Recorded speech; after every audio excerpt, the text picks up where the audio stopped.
Today on the podcast, we have our third conversation with Michael Levin to kick off the new year, and we talk a lot about the developments that he's been making in his lab that all centered around the idea of embodied cognition, intelligence versus consciousness, some of the specifics of the way that the experiments work, because the last time that we talked to him, he had just published his paper on frog skin xenobots, where they had taken frog skin, cells from frog skin, grown them in special conditions, and then created these ambulatory little creatures that could then corral other skin cells to produce more of themselves. And so basically, in, I think, a pretty transparent way, made a new life form out of a cellular format that you wouldn't really expect would be able to do something new. And he kind of teased us with the idea that they were working on doing the same thing with mammalian cells. And this paper was published over the course of the last year, and so a lot of our discussion centered on what are called anthrobots, which are tracheal epithelial cells that, grown in a 3D matrix,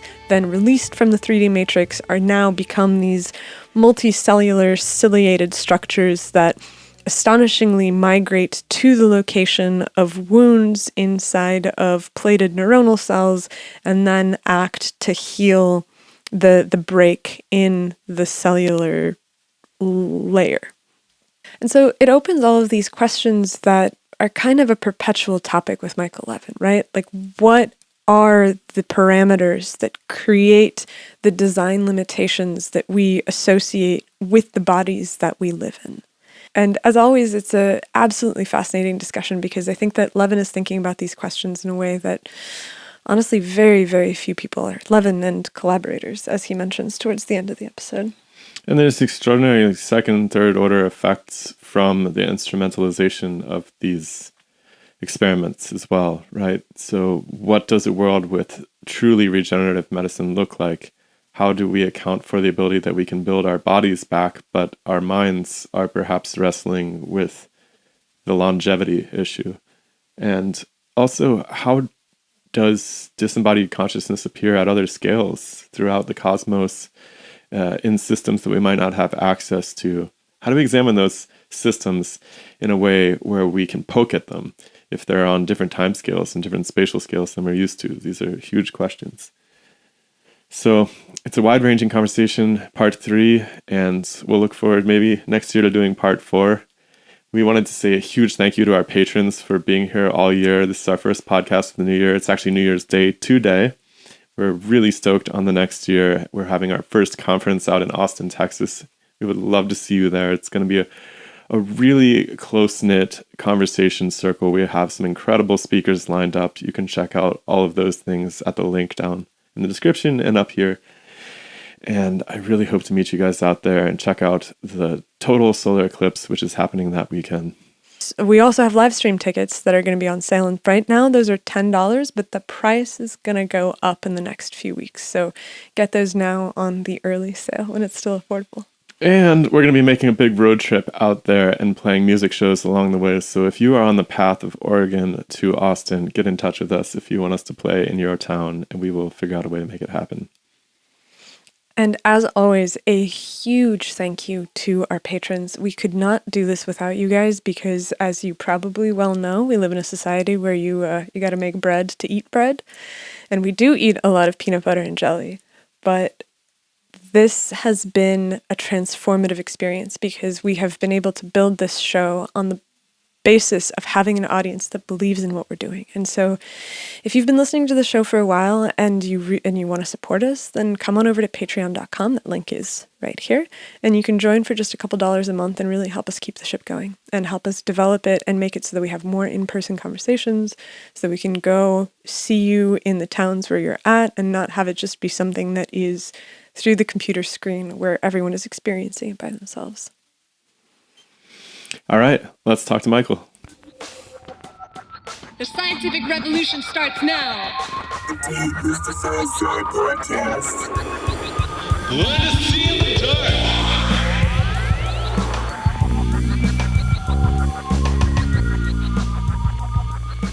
It seems like you're spending a lot of time thinking about this idea of intelligence and the manifestations of intelligence and the smallest possible unit of what can be said to be intelligent, and studying how it evolves and organizes and sorts. Like there was a paper that was just on the recent side where you were looking at the way that these different sorting algorithms clustered during evolutionary experiences.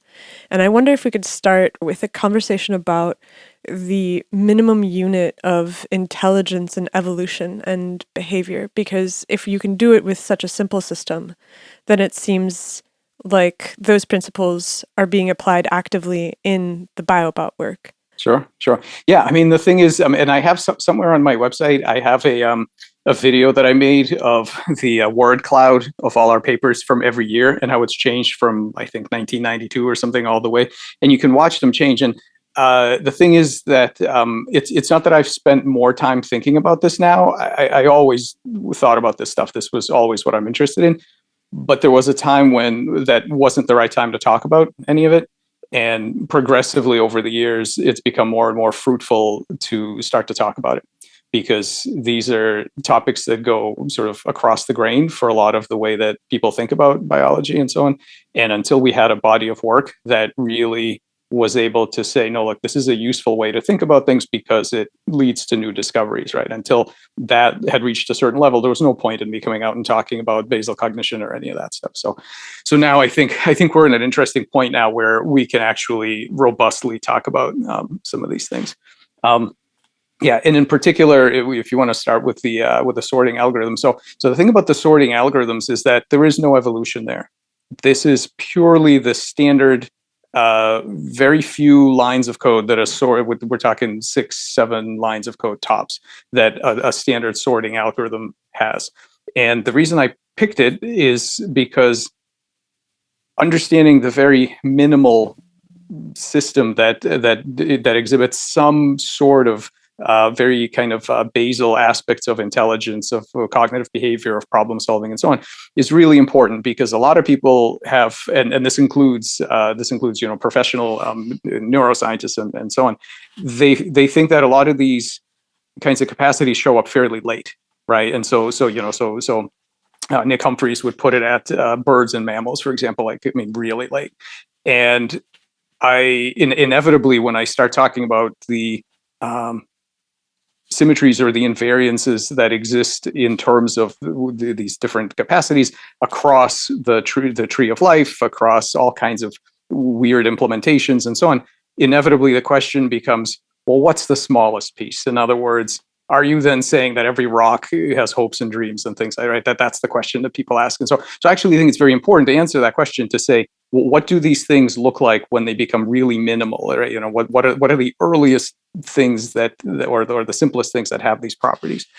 And so what was cool about the sorting algorithms is that a few things. They're well known. So people have been, computer science students have been studying these things for many decades. They're completely deterministic. There's not even pseudo randomness there. They're totally deterministic.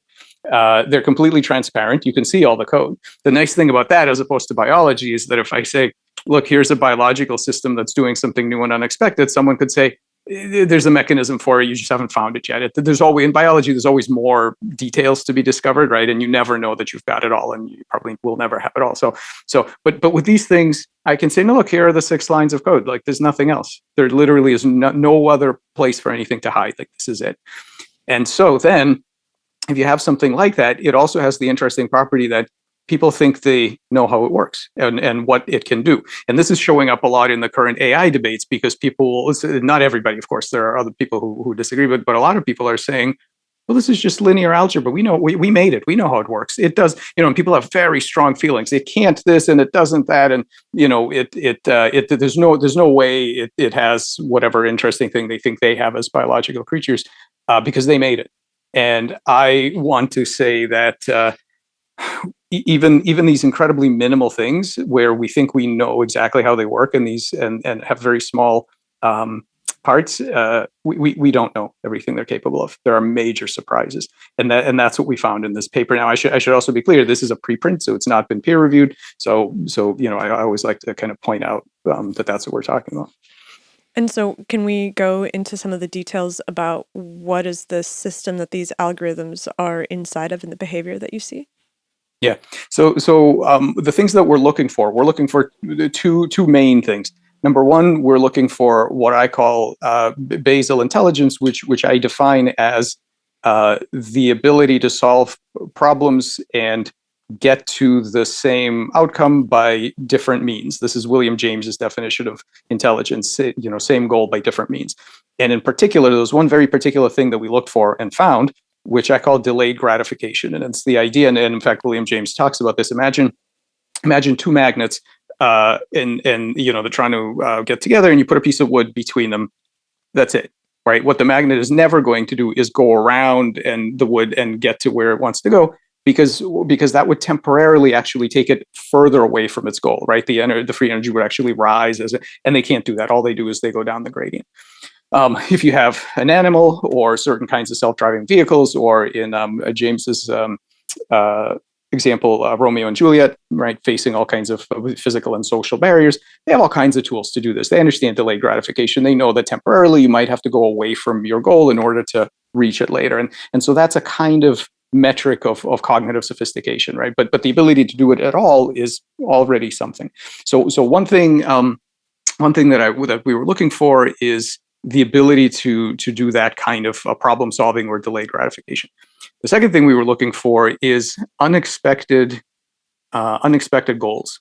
And when I say goals, I don't mean human level metacognitive goals like I know what my goal is. I don't mean that. I mean very simple cybernetic goals, which are states that you spend energy to try to achieve. And if somebody sort of pulls you away from it, you'll continue to try to get there in some kind of way. So those are the two things that we were looking for. And so let's just go from the beginning. What do these sorting algorithms do? Well, the idea is that you start with an array of numbers. These are random numbers. They're let's say from 1 to 100. You have 100 numbers, and they're shuffled. They're all randomly distributed. So the job of the sorting algorithm is we're going to crank through this algorithm. We're going to look at what the numbers, and we're going to follow a very simple recipe. And by the end of it, all of them are going to be in order. That's all it's going to do. It's going to arrange the numbers in order. It's a very short algorithm. Now, the main way that it works is there's a centralized kind of top-down mind that, or in this case, a computer that knows the algorithm and is just sitting there rearranging the numbers. And there are many different sorting algorithms: bubble sort, selection sort, whatever. We made two small modifications to allow us to ask all of these interesting questions. And by the way, what the other thing we did is to visualize that process as a walk in a navigation in a certain space. In other words, a walk in sorting space. So you start out over here in many potential configurations where all the numbers are shuffled, but everybody's got to get to one particular point, which is when all the numbers are in place. And it's guaranteed. These sorting algorithms are guaranteed to eventually get you there, right? It might take a while depending on the length of the string, but they all get there. So they all sort of walk around and they get to this one spot. Okay, so and that's what we're interested in terms of intelligence. We're interested in ability to navigate in some kind of problem space. So we made two changes. Number one, so we made this a little more biological. Instead of having a top-down controller that sees all the numbers and is following one algorithm and doing its thing, we made it distributed and bottom-up, meaning that we gave each number, we call them cells now, and each cell is associated with a certain number. They all have their own tiny little agency, and all they know how to do is look around, and they have preferences about their neighbors. So if you're a 5, what you would like to have is a 4 on your left and a 6 on your right.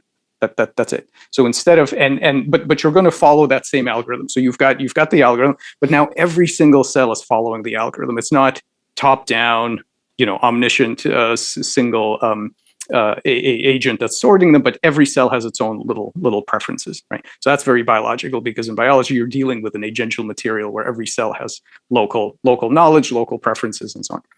But we don't add anything new, so there's no memory. We don't give them all kinds of complex. All they have is that same original algorithm. It's just they can't see the whole string. All they see is some distance away. All they see is local. So we haven't added anything. We've just sort of distributed it out.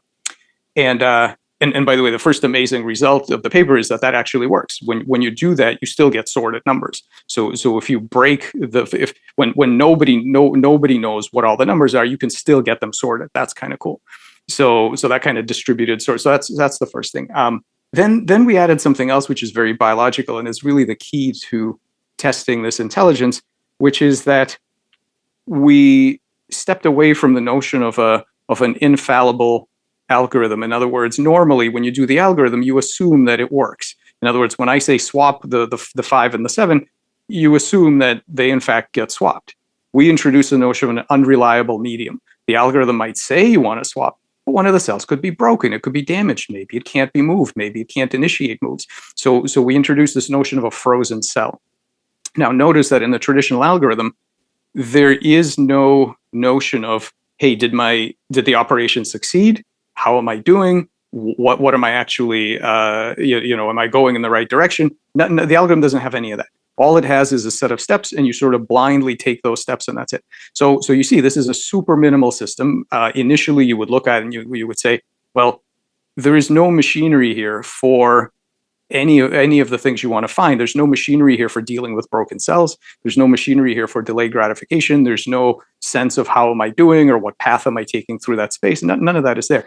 And that's why I like this system so much, because it shows us that even in scenarios where you think you know what's there and what it does, you can be significantly surprised. So here's what we found. Here are our surprises. First of all, we found that if you do introduce these broken cells which can't move, and then you track the progress of the sorting algorithm across the space, you find out that in fact what it does know how to do is delay gratification. It knows how to go backwards, which means in this case unsort the string a little, and in order to have gains later on. That's an amazing thing, because that is not in the algorithm. If you look at the actual algorithm, there's nothing in there like that. You don't see that. So that already is starting to tell you that there are competencies that are not obvious from looking at the material. So that's the first thing. And then we were able to do something else, because in the traditional way of doing this, there's one single algorithm that's sorting the whole string, right? You're sort of God looking at it from the top down, and you're following selection sort or insertion sort or whatever it's going to be, and you're moving whatever you need to move around to get them sorted. In this case, everything's bottom up. Every cell has its own, is following its own algorithm. So we were able to do something very unusual, which in fact we do in the biology too. We made a chimera, and that is a mix of cells where some cells are following one algorithm, but other cells are following another algorithm. And for example, our frogolotl is a chimera. When you take cells from a frog embryo and you take cells from an axolotl embryo, they have different local rules that they're going to follow, because one's going to make a frog, one's going to make an axolotl, but you can put them together in a single organism and you can ask what happens, right? So we did that here. We mixed two algorithms in the same string. Now, the way you do it is you assign them randomly. So we have a bunch of random numbers, and each one gets a random assignment. You're either going to follow selection sort, or you're going to follow a bubble sort, something like that, right? And it's random. It's mixed up. You can think about that as the genetic sort of, right? It's the thing that determines your policy of action. It determines what you're going to do. And there's two different kinds. Again, surprise. The first kind of interesting thing is that works. In other words, you don't need to both have the same journey through that space in order to get to where it's going. And so you can have a chimeric string that still gets sorted, even though half of it's following one set of rules and half of it's following another. Okay, that's cool. Then we asked a really wild question, which is, if you look at the string in the middle of the process, what's the distribution of the cells that are following the two different algorithms? Like, where do they hang out in the string? Now here's what we know. We know that at the very beginning, it's going to be random. So let's define a notion of clustering, which is just this. I look to my left, I look to my right, and I ask, what are the odds that the guy sitting next to me is using exactly the same algorithm as I am? We call it, we defined a new term. Adam Goldstein came up with this. He calls it an algotype. Like you have genotype, phenotype, so algotype, right? And so okay, so clustering is just, I look to my left, I look to my right. What's the odds that my neighbor is the same algotype as me? We know that in the beginning, it's 50% because they're random. We assign them randomly. We also know that at the end, it's also going to be 50% because at the end, everybody's got to be sorted according to their number. But the algotypes were assigned randomly. They weren't assigned according to number. So that means if we sort you on the number, the algo types are going to be, of course, just like at the beginning, going to be all over the place. They're going to be 50-50. What happens in the middle? And this is the amazing part. What happens in the middle is that the curve, so 50, it's clamped at 50-50, but in the middle, it kind of goes like this. So what happens is that in between the sorting process, cells with the same algo type like to hang out together. They spend a bunch of time in these clusters where we are all the same type of, we're all following the same procedure, but then they inevitably get dragged apart. I sometimes joke that this is like it's a minimal model of the human condition of for any living being. Like, for a period of time in your life, you get to do some things that are against the general trend of the physics of your world, but eventually you all end up in the same place, right? It's like this really minimal way. You have a period of time where you get to do some things that you want, but eventually the inevitable physics of your universe sort of grinds you down, right? That's like a minimal model of our existential state. So what's amazing about it is that, again, nowhere in the algorithm does it say, I know what algo type I am, or how you find that out. Nowhere in the algorithm does it talk about checking the algo type of your neighbors. None of that is there. It's completely emergent. And it's not just emergent complexity, the way that, fractals are an emergent complexity, the game of life, cellular automata are emergent complexity from very simple rules. It's not just that. It's one step beyond that. It's actually, in the case of the delayed gratification, it's emergent competencies, and in the case of the clustering or hanging out together, it's some sort of emergent computational goal that you as the programmer did not put in there. This is a very simple system that has goals and competencies that you did not put in there, even though you wrote the algorithm. The algorithm is deterministic, it's small and transparent, and this is why I think it's significant, because if that's the case in these little things, when people say they think they know what various AI architectures do, or various collective swarm robotics, or various things like that, I mean, I think there are so many surprises in store for us that we really need to develop a science of guessing these kind of emergent goals. And so the last thing I want to say is that this takes us back to your point at the very beginning that, okay, so what does this have to do with the various biobots? Because much like with these algorithms, when we make novel biologicals where the answer to, well, what are going to be its goals, or long history of selection determines. Well, they don't have a long history of selection. They've never been here before. These biobots, there was never a selection to be a good xenobot or a good anthrobot. So how do you know what the goals are going to be? Where do they come from? Right. So that, I think, is the emergence of a new science of figuring out the novel goals of systems where you cannot say that evolution is what did it. And I think that's going to be really important for us as a species going forward.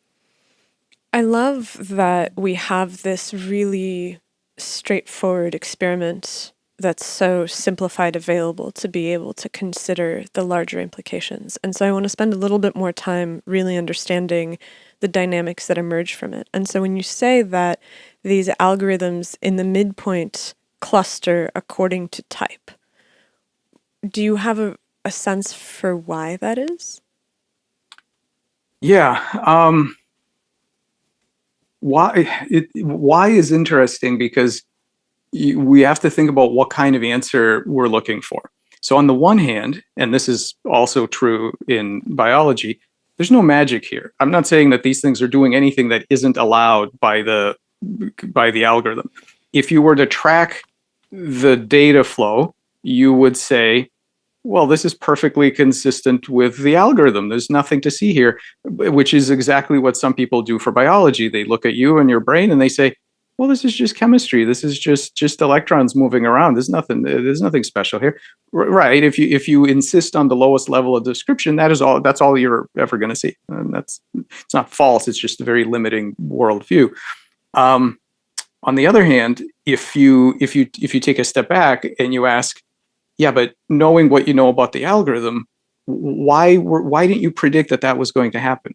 Yeah, and this is kind of my thing about a lot of biology, is that after the fact, after somebody has done something interesting and shows you a new phenomenon you've never seen before, it's very easy to go back and look at the micro details and say, yep, no miracles here, therefore all good. Like we can explain it, Yeah, you can always track down the steps that you took, but unless you had a theory that actually told you in advance that this was going to happen, in other words, not just explanation looking backwards, but invention looking forwards, then you're missing something. And so now, so what we're missing in this case is a system that would have allowed us to say ahead of time, oh, I know that's what your algorithm says, but I can see what's going to happen here. These guys are going to want to travel together, right? That's what we're looking for. And do I have that theory? No, although I will I'll propose a hypothesis which we're going to test soon. The hypothesis is this. Based on Carl Friston's framework of surprise minimization, Chris Fields and I had this paper a few years ago now on why it is. Basically, he calls it an imperial model of multicellularity. The idea goes like this: why would cells want to get together, right?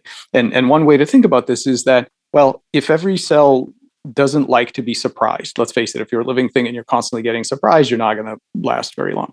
So everything is trying to minimize surprise. Well, one of the least surprising things out there is you. So what might be nice is to make some copies of yourself and put them around you to make a sort of like stem cell niche kind of thing where the cells on the outside are frontline infantry. They're facing the uncertainty of the outside world. The cell on the inside is protected and has a very consistent environment because everything it's dealing with is basically a copy of itself. So that's our idea. So that was our idea. And so following this Fristonian paradigm, what you really want are neighbors that are predictable. Well, how will they be predictable? Well, they could be like you. If they're like you, they're pretty predictable. So my gut feeling is that that's what's going on here. I suspect that this is a primitive version, a very early version of surprise minimization. That the reason they're traveling together is because they're trying to minimize joint free energy or some such thing. Yeah, I'm sure Carl would say it much more elegantly, but I think that's probably what's going on here. They're traveling together for as long as they can, because it minimizes their uncertainty about their environment. Now, again, notice that they don't have any explicit mechanism for this. There's nothing in the algorithm that says, make a prediction, compare it to your warp model. There's nothing in there. It's emergent. All of this is emergent. And I think it's consistent with Carl and Chris and other people when they apply this active inference framework to particles. They apply it to things that do not have explicit mechanisms. And we knew this from a long time ago. When you do some kind of least action model and you say, hey, look, this beam of light gets to where it picks the path where it loses the least amount of effort, right? And you say, yeah, but how does that work? It doesn't have any mechanisms inside to compute all the paths. And right, it doesn't have explicit mechanisms for it. But I think this is what we're learning, is that you don't need explicit mechanisms to do some of this stuff. And I think that's really important. Well, there's an aspect with the path of least resistance for light, which I imagine has to do with like permissivity, which is that if you're traveling through a field where there's a bunch of different potential paths, one path will have less resistance than a different path. And so you follow, and that's I've realized that, physics doesn't necessarily have a material model for light, like it's field-based, but I think that there is probably a material property of the substances that it's traveling through that affects it. Like one atom will transmit light more easily than a different atom. And so when I think about the sorting algorithms, my first thought is algorithms take different amounts of time to run. Right? And so do you think that there's an aspect of time that is important here, where you have the information of one sorting algorithm is more quickly accessible than the information of, let's say, another. And so they're running on different timescales. And so at the beginning, when they're sorting relative to which neighbor has an answer that matches the time scale of the cell itself. Does that make sense? Yeah, it does. Yeah, it's an interesting. It's definitely an interesting point. I mean, the thing, just to go back, and I'm not a physicist, so I don't want to get like too deep into this and say something stupid. But my understanding of what's cool about the least action business is that you're right. Of course, the different paths have different permissivities, but in order to pick the right path, in some sense, you have to try them all out. Right? You don't know that you're on the least path unless you have some information about all of them, and so that kind of non-locality. I think in our case, in the case of the algorithms, there could well be a time component, because in order to know whether your neighbor is like you or not, you need to spend some time with them. So one of the things we're doing now is tracking their life histories to figure out things like, well, how much time do you need to spend next to someone before you decide that, hey, they're like me or they're not like me? And I think that the active inference framework is going to make some clear predictions about that, in terms of, and just in general, Bayesian, reasoning is just going to tell you, like, how many experiences do you need to have with someone before you know whether their policies are surprising to you or not, right? Again, underlining the idea that none of this is explicit. These things don't have the algorithms don't have explicit code for doing any of that, but we can track it from observations. So stay tuned. This is super early still. But I do think it's interesting that I'm gonna have a discussion with Carl and also Mark Solms about this, because it has this, to me anyway, and maybe they'll tell me this is nonsense, but to me it has this weird resonance with this idea of conscious and unconscious drives, right? We tell stories about why we did things, and you sort of have this like logical, that's your algorithm. It was like, well, I did it because X, Y, Z.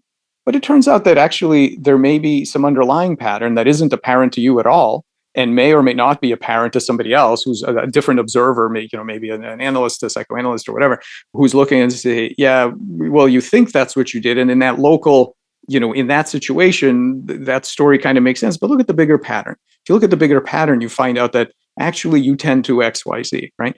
And so I just wonder whether this is also a really minimal model of how we understand implicit goals, which are there directly in whatever algorithm you're following. Those would be explicit goals, and then there are some implicit goals that you're following, and I have no idea where those come from, right? And I think that's an exciting area for the future, is to figure out where they come from. I'm curious about the instrumentalization of this, because it seems, well, is that the goal of studying these systems, is so that perhaps you can program these biobots eventually towards some end? And then if that is the case, is it ideal for the biobots to be intelligent? Like, would you really want them choosing their own goals or making decisions? Perhaps it is, but it's a bit hazy for me how that would be useful. Yeah, that's a great point. Well, the first, let's just start off here. If in fact they do have their own goals, we would love to know about that before we use them in some particular context, right? And this is true with bots. It's true with bacteria, with CAR T cells, with swarm robotics, with the Internet of Things, with financial institutions, with social structures. If these things are going to have goals beyond what we think of when we built them, we need to know about it, right? So whether you want them to have goals or not, they may or may not. So you need to know. So it seems like the on the spot development of goals, right? The changing of goals is, I guess, more what I was concerned about. If they decide, well, we had this goal before, but now we've changed our minds, so to speak. Yeah. Second order goals. Choosing your own goals. Again, I don't know that. And by the way, I've made no claims that either the bots or the algorithms do that. All we've done so far is find some goals they have that we didn't know about. I've made no claims that they have the second order ability to choose their goals. But if that's true, we need to know, right, whether that's true or not. So that's the first step. Now, why? Now let's answer the other question. Why do you want them to have goals? Well, imagine, think of the spectrum of intelligence, all the way from very simple machines that do very specific things, and there's sort of, whatever else happens, they're just going to do the same thing over again, all the way through various cybernetic creations that have goal-directed abilities, and then some animals that can be trained, and then some humans that can set their own goals to some extent, and so on. Think about medicine, biomedicine. Where do our interventions fit on that scale? Right now, almost all of, with only a couple interesting examples, all of our interventions are way on the left side of that spectrum. They're extremely simple mechanical things. Drugs, for example, right? So typical drugs, they just do what they do. They're not context sensitive. If they're binding something, they're going to bind it, and that's it. And whether that's good for you or bad for you. And this is why we're having massive divergence of efficacy and side effects in people, because they just do what they do. Imagine if we could get beyond that and we could have interventions that are higher agency interventions, where you could push some of the complexity onto the reagent such that it would have some. And so now the obvious thing that people think about here are like smart insulin pumps, right? They don't just sort of pump out, they have a little bit of sensing and they kind of know what's going on, right? So smart insulin pumps. I think our example, which I think we talked about last time, of HCN2, which is this ion channel that we use to repair various birth defects. That's a step in this direction, because the drugs that open that channel are they act in a context sensitive way. That's what allows them to fix very complex structures like brain, face, heart, and gut.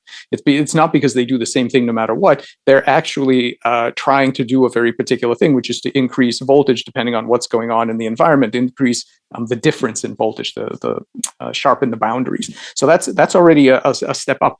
And I think that what the opportunity here is specifically with the anthrobots, and we could talk about what they do and why, is we can take advantage of the various competencies of parts of your own body. In this case, these are tracheal cells from the same patient, to do complex things that we have no idea how to force in medicine.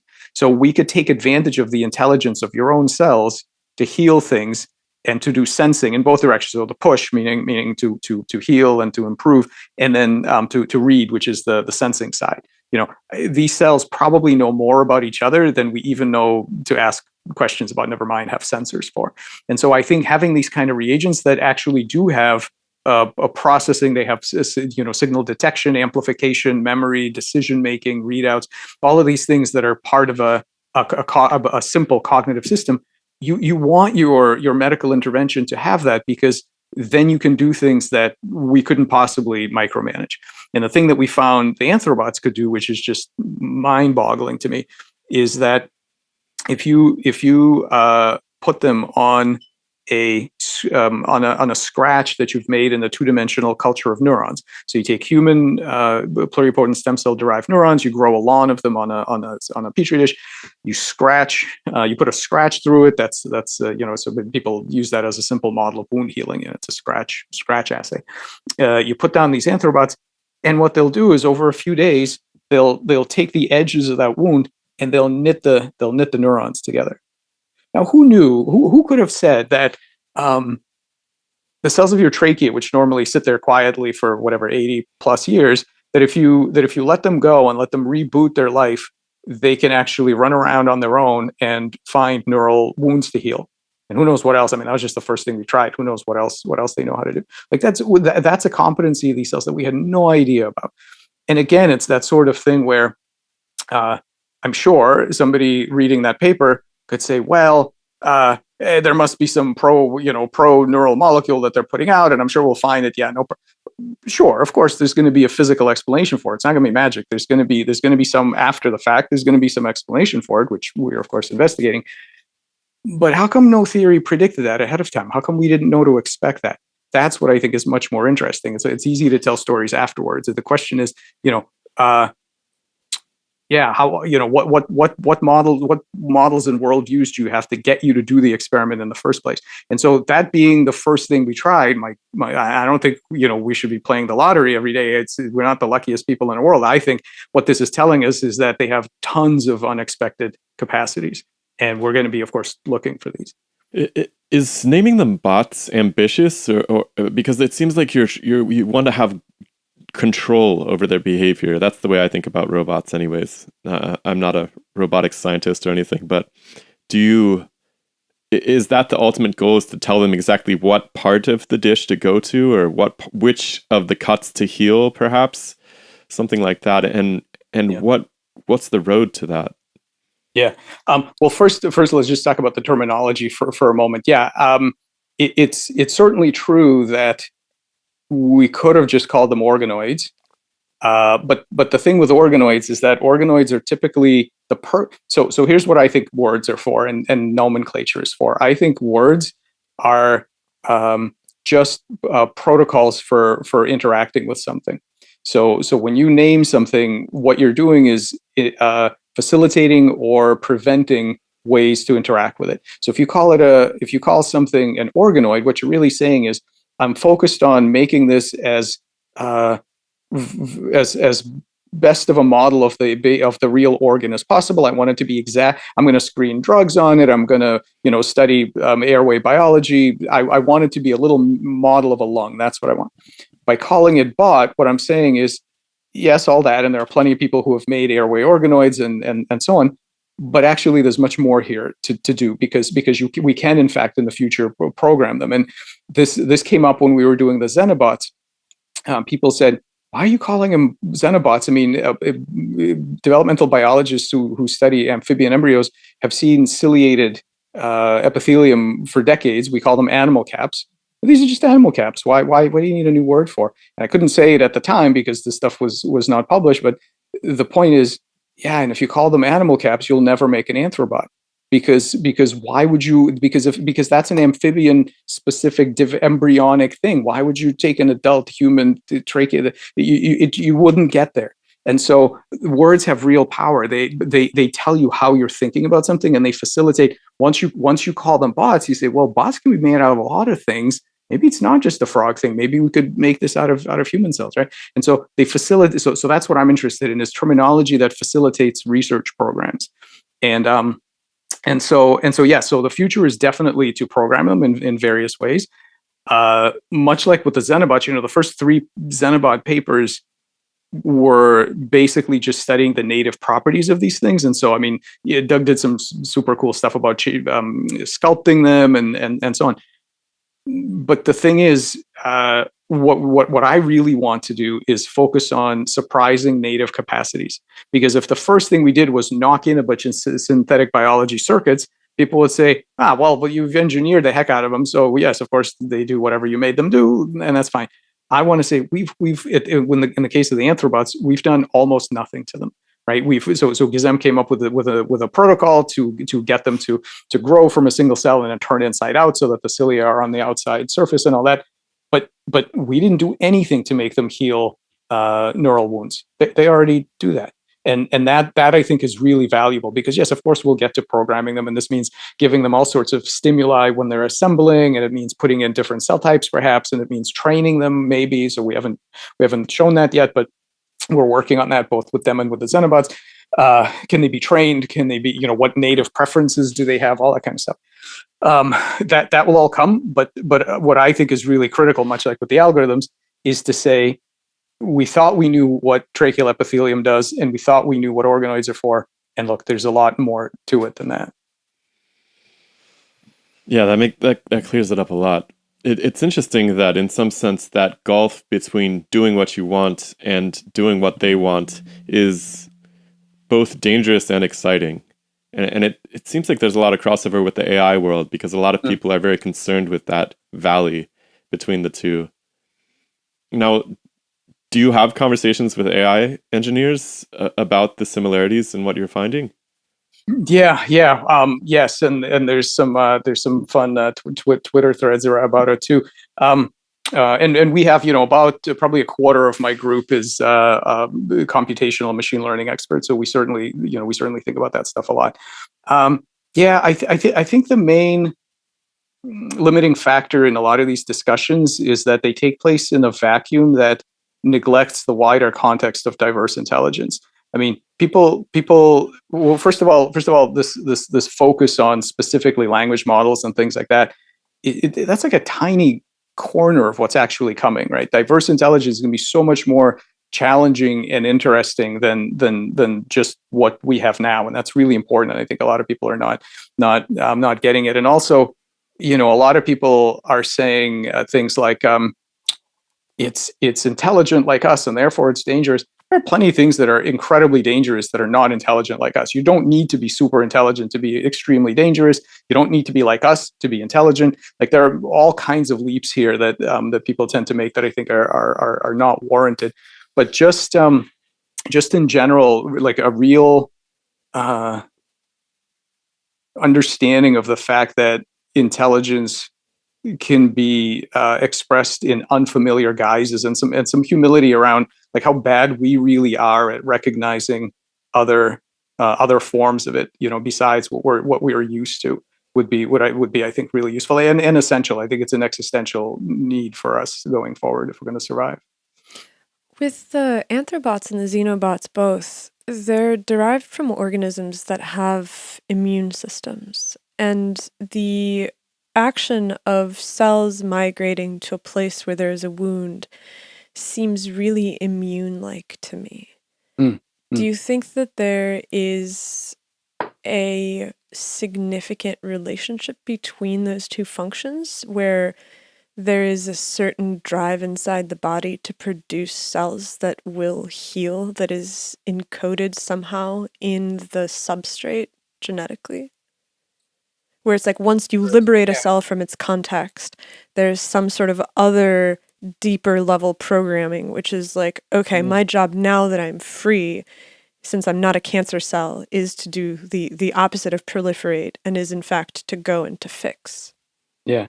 That's a very interesting hypothesis. I mean, these are epithelial cells. They're not specifically immune cells, and normally in the body they don't do any of that. They just sit quietly, basically. But I like where you're going with this, and I think that one advantage that these things have over other kinds of robotics that we might make, or drugs, or various other things, is that they probably share with us the priors about what it's like to be healthy, about what's good about being a being, because not only are they mammals, not only are they human, but they're also your own cells.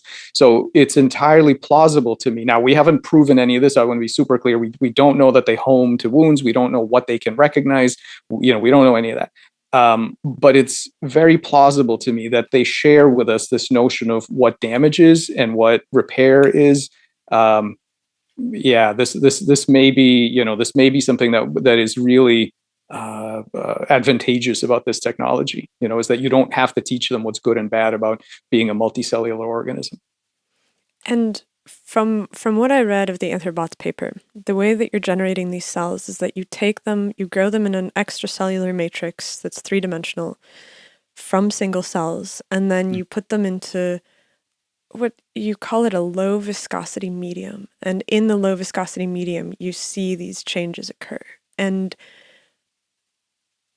the changes are, like you said, pretty stark. So you have these cells that normally would be ciliated on the interior of the cells. You turn them so that they're ciliated on the outside. And so all of a sudden you have this motile collection of cells. And I wonder if you have looked to see what the actual changes are inside of the cell that permits this kind of new organization as a consequence of the different growth conditions. Yeah.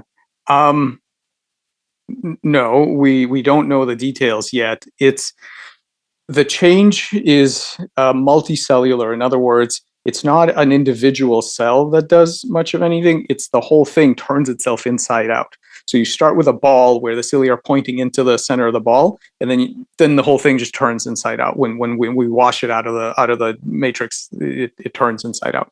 Now, what exactly does that? We don't know. My gut feeling is that there are going to be some pathways that probably would look like embryonic gastrulation and some things like that. I'm going to guess it's probably reusing some of that stuff, but that's a total guess. We don't know. The answer is we don't know. But embryonic gastrulation to me is a almost quasi stem cell property, where it's stem cell is probably the wrong word to use, but there's Early development? like early development, like they aren't Yeah. differentiated to their context yet. And so do you think that it's just a property of cells that once you take them out of the context of the body where they have grown used to being, and now you put them into this matrix where they have to recontextualize themselves, that this is an opportunity for them to kind of redesign their own relationship to the environment suddenly? That's a great point. This is all currently under investigation.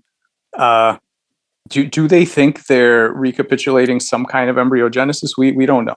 So the Xenobots, for example, the normal Xenobot lives for about a week, but we've been able to, if you feed them and keep them ridiculously clean, they can go longer, and they will go. I think our record is like 84 days or something. Mm-hmm. And during those weeks, it changes shape. It becomes transparent. It does some other stuff. And I don't know. Is that some new developmental sequence that that normally no one ever does? We don't know. And the same thing with the anthrobots. Like is this a developmental sequence basically for this? Does it think it's an embryo? We're going to find out. We're doing all the we're characterizing all the new genes that they express, both on the Xenobot and the anthrobot side. We're gonna find out, but we don't know yet. There was a science fiction story. I want to say it was Arthur Clarke, but maybe not. A long time ago, where they cracked aging, and so people started living longer. And what they found out was that at around 120, humans undergo all these changes. It's just you've never seen it before because nobody ever lived that long. And so they start growing a third, like a new set of teeth and all this stuff. And I think at the end, I think they grew wings and looked like angels. I forget what it was, but it was the point where yes, actually there was this new developmental stage. It's just we didn't access it before. But so maybe this is like that. Maybe these things have a new developmental sequence that they can do. I don't know. It seems like when I think about the major health crises, let's say that threaten most people's lives, assuming they don't die from an accident or something, it's cancer and heart disease. And those are very different bioengineering projects. One where you're, in the case of cancer, perhaps trying to teach cells how to behave themselves again, something like that. I mean, I suppose the approach right now is to just destroy them. But I suppose ultimately you would want your bots to be teachers in a sense. And perhaps it's similar with cardiovascular disease as well. But that seems like more of a repair in the wound healing sense, perhaps a cleanup job. Is there some, do you think about this in terms of the bots, in terms of what their ultimate functionality will be, in terms of maybe not simply joining or obeying some specific programmed goal, but in terms of teaching and interacting with their new environment and re-instructing them? And what does the future of that look like in your mind? Yeah, I think that there's a few different use cases for the bots. The most obvious things are, we're going to make useful synthetic living machines for specific purposes. So maybe they drop off pro-regenerative molecules, maybe they clean up cancer cells, maybe they scrape the plaque off your artery walls, maybe they clean up arthritic knee joints, they repair retina or spinal cord, with like very specific things. So there'll be some of that. I think bigger picture, what both they and the Xenobots are a kind of platform in which we get to learn to control morphogenesis. So cracking the code, the mapping between the experiences you received as a cell and the pattern that a group of you are going to build. Because if we solve that, that's a completely different path to regenerative medicine that has nothing to do with the bots per se. In other words, at some point we're going to know how to grow a new heart, how to grow new limbs, how to grow new organs, and the stuff what we're working on right now in the lab, which is trying to understand why do they forget? Why do tissues forget what the correct pattern is? Why does everything fall apart after some number of decades, right? So using the bots as a kind of sandbox platform to understand how do collections of cells make decisions about what they're going to do. So that's kind of the second thing. And then there's some more philosophical stuff. But for biomedicine, right, there are the direct use cases, and then there's the bigger picture of, what we really want is complete control over growth and form. That's what we really do you imagine that to be like an in situ process at the end of the day, or is it ex vivo? Are you going to be growing do you imagine these medical technicians, I don't know how many years from now, are growing these externally and replacing diseased organs, or is it more something that's happening inside of the body, like you're actually in the sense reprogramming your body or giving it the external environment that it needs in order to regenerate itself? It seems like two very different approaches. Yeah, I think long term it's all going to be in situ, and in the meantime, are we going to crack the ex vivo morphogenesis and transplant before we crack the in vivo stuff? I'm not sure. Down the line, it's all going to be in vivo, but maybe the bioengineered organs will get cracked first. I'm not sure. That seems to be the more traditional approach, as far as I can tell. We're already doing organ transplants with varying levels of success. Obviously, the huge advantage here is just that you have ideally your own cells, right, or something that matches, and you don't have the horrible immune problems with the transplantation. Yeah, so you could argue both ways. On the one hand, you could say, well, just growing a specific or a single specific organ should be easier, and then we'll just pop it in, maybe. But look at for example the case. So back in 2010 or so, we show that there's a particular bioelectric pattern that causes frog embryos to make new eyes in weird locations. Eyes on the gut, on the tail, whatever. We are nowhere near being able to bioengineer and grow an eye in vitro, right? I mean, so people have shown, like, if you explant the eye progenitor cells and you sort of leave them alone, they can make an optic cup and some things like that. But it's not that we knew how to engineer an eye. Eyes are very complex. They have lots of different tissue types. What we simply did was to take advantage of the competency of the material, meaning the cells of the in vivo. They know how to make an eye. They've already done it twice. They certainly have all that information. What you need to be able to do is convince them to do it again somewhere else. And so if you look at this problem as, can I micromanage the cells to be an organ? Using traditional bioengineering, maybe we make a bladder, maybe we make, ears are not hard. We can make things where we can make a scaffold, we seed a bunch of cells on top, so maybe 3D print some things. Maybe, you might think that's the way to go, but I actually think the easier way to do it is not to try to control any of that. It's to convince the collective what you want them to build and just do that in vivo, where the surrounding material is basically much smarter than we are about how it's done. So I'm not sure. We'll see how it goes.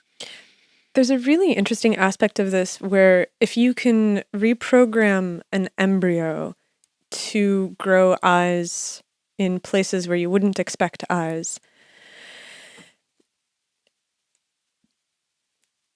Okay, so there's two places where my mind immediately goes. Number one, there's a certain permissivity of the embryo where the entire context of the being is that, okay, we are in the process, we are creating the structure, we get instructions, we make it, and then we get to a place where we cease our differentiation and the structures are more or less fixed and they get repaired in place. And so one question, and you can go either way with this, is do you think that once the structures are fixed, you have a completely different problem where you would then have to inflict some kind of damage in order to get them to regenerate?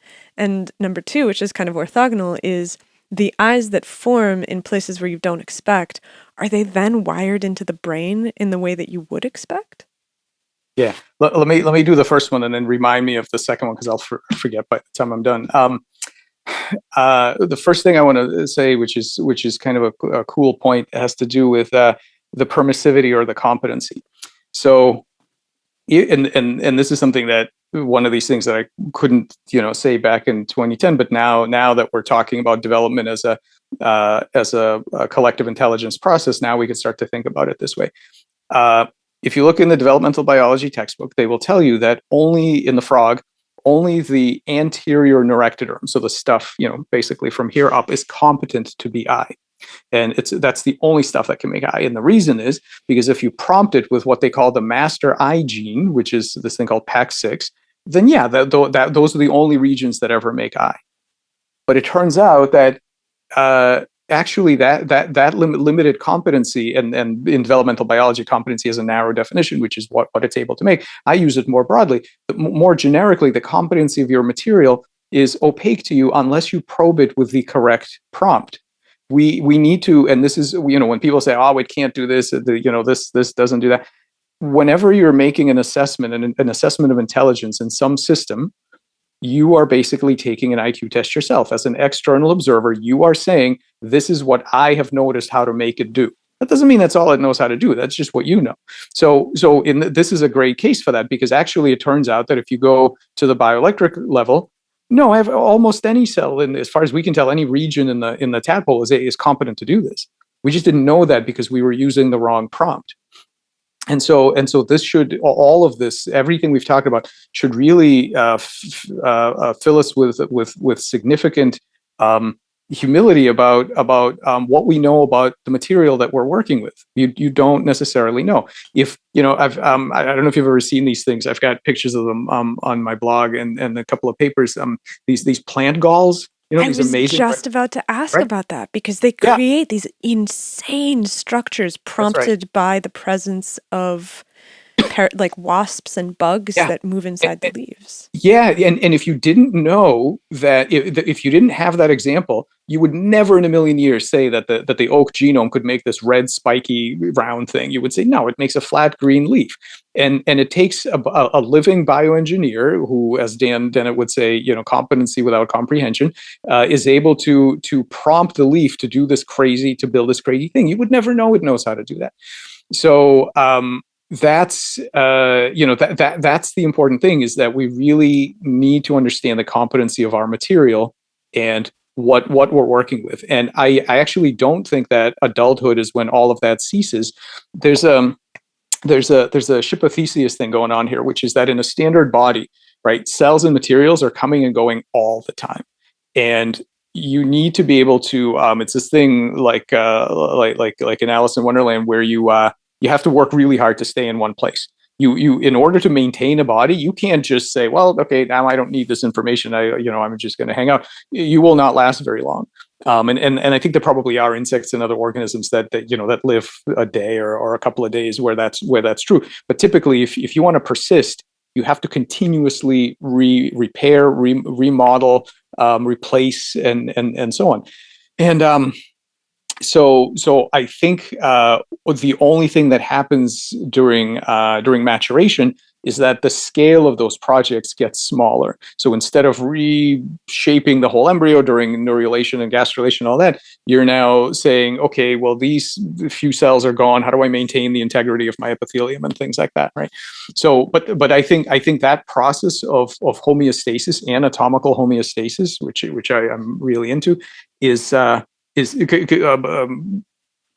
continues your whole life, and without that process, in fact, that's what I think aging is a defect in that process.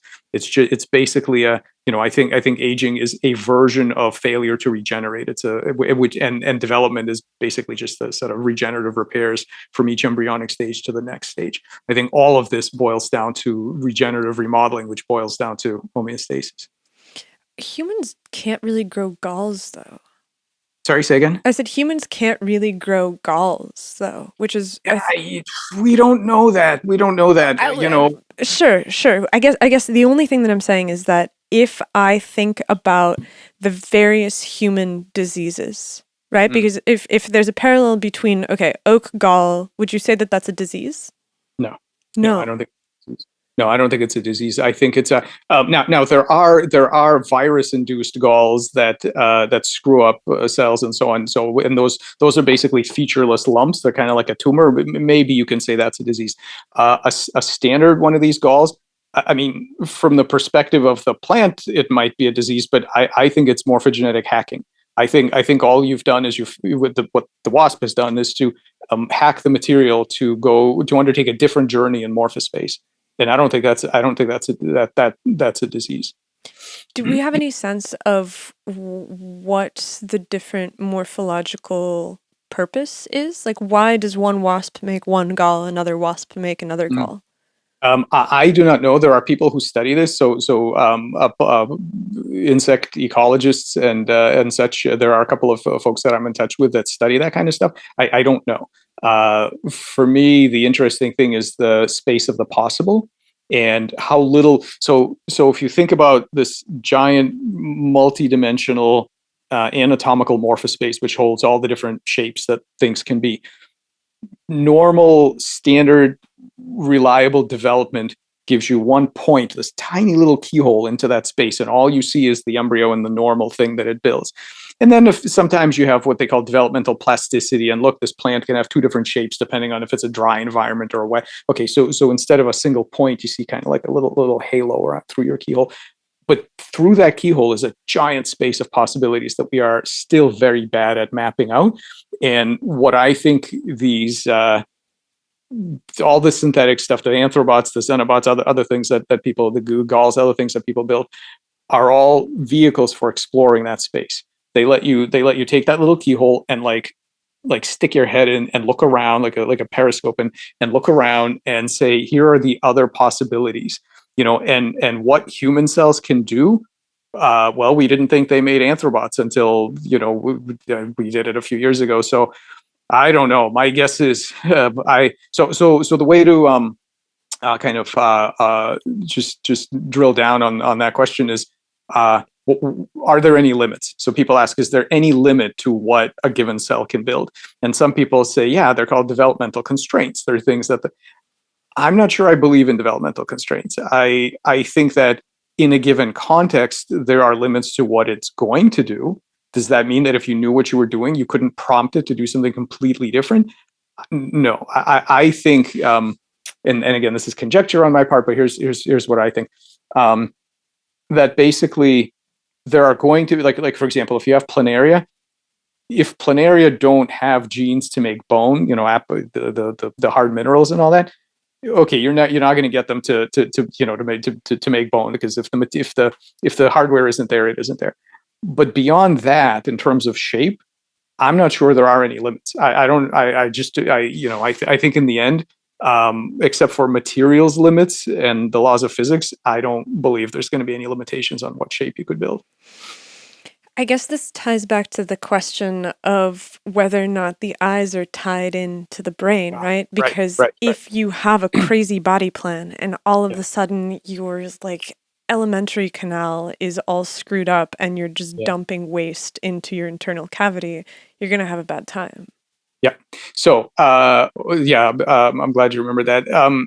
Okay, I'm not going to say that there aren't ways to screw things up, because absolutely there are, and the competency of regulative development that fixes all these problems is not infinite, and there's many ways to screw up an embryo for sure. But this is some work that Doug Blackiston in my group did. Same person who did all the Xenobot biology. By the way, if you can get him on, you'll have a great time. He's amazing. But anyway, back in around 2013, 2014, something like that, we did some experiments where what we did was we grew ectopic eyes on the backs and the tails of tadpoles, and we asked that question: can they see out of these eyes? What happens when you have this new architecture? Is it functional?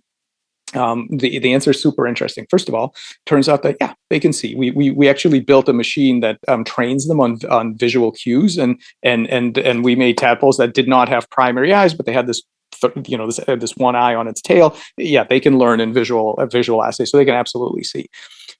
the next question is, you said, does it connect to the brain? Well, it doesn't connect to the brain. Actually, it connects to either the spinal cord or in some cases, nothing obvious that we can figure out. They can see anyway.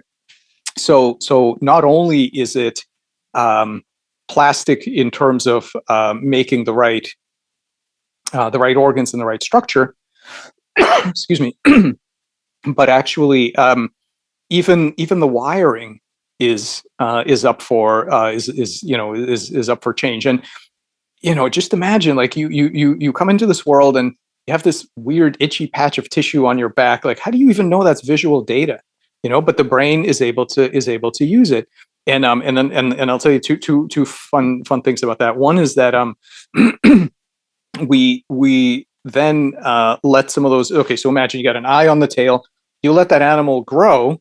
Eventually, that tadpole is going to turn into a frog. Well, the tail has to disappear, and what happens is normally the tail gets these signals. It degrades. It basically apoptosis. It eats itself and so on, and then the tail disappears. So we had a pool going in the lab about, well, what's going to happen to the eye, right? And because the whole tail is going to die, what about the eye? Does the eye think it's part of the tail? Does it? So this was super cool, and we watched this thing, and I'm not sure if we published. I don't remember if we published it, but I got these amazing pictures of frogs with eyes on their butts. Because what happens is the tail gets smaller and smaller, the eye gets bigger and bigger, and the eye of it just rides it back, and eventually just ends up sitting on the butt of the frog. The tail is long gone. That eye is perfectly clear that it's not part of the tail, and it's not going to degrade the way the tail will. And we don't know if it's functional on the adult frog because we don't really have a good behavioral method for adult frogs the way we had for tadpoles. So I don't know if the adult frog can see backwards. We don't know. But yeah, the eye survived the death of the tail. And so just more broadly, you might think about why is the tadpole ready for this, for eyes to be formed? Like, that doesn't happen in nature. Why would evolution do that? And I think the lesson that I think we not just from this work, but from a lot of work, is this: evolution, I don't think, makes solutions to specific problems. What I think evolution does is make problem-solving machines. And part of that is and I got a paper from a few months ago where I beat this, in significant detail. This idea that because evolution is working with an agential material, it naturally makes systems that can solve these problems. And here's one of my favorite examples of this kind of thing is this was found back in the 40s, that if you have a salamander, and what you can do is for the very early embryos, you can do this procedure which causes them to multiply their genetic material. So instead of 2n, you can have 4n, 5n, 6n, and so on. So the first amazing thing, if you do that, you still get a normal salamander. So that's wild. Extra genetic material doesn't seem to confuse it. That's already kind of cool. The next thing that happens is that the cells get bigger in order to accommodate all the copies of the genome, but the salamander stays exactly the same size. So that means that as your cells get bigger, you need to know to use fewer of them to build the exact same organs. And so what he did was he took this was Frank Hauser, and he took cross sections of this tubule, that it's a kidney tubule, and he takes cross sections of it, and he shows that in a normal animal, there's like 8 to 10 cells that go around, and they sort of make this tubule, and in the middle is a big empty space, and then you make these cells big, and now there's fewer of them. There's like 4 or 5 of them going around. So that's amazing. Thing number 2 is that if your cells are the wrong size, you know to adapt their numbers so that you can have the same overall structure. Here's the real kicker. If you make the cells gigantic, and I believe these were maybe like 5n or 6n newts or something like that, the cells are so big, only one of them fits. And so what does the cell do? It bends around itself like this, leaving a hole in the middle to make the exact same tubule. Now, the reason that's super cool is that that's a different molecular mechanism. In the former case, you have cell-to-cell communication, tubulogenesis, blah, blah, blah. In this case, you have cytoskeletal bending.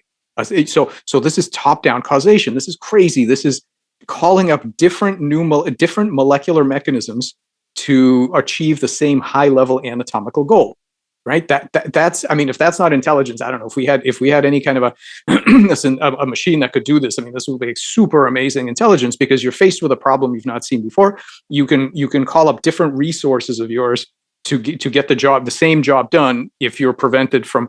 And now think of the amazing thing that this embryo has to deal with. I'm going to come into the world. I don't know how many copies of my genetic material I'm going to have. I don't know the size of my cells. I don't know the number of my cells. I don't know if somebody's going to cut me in half early on.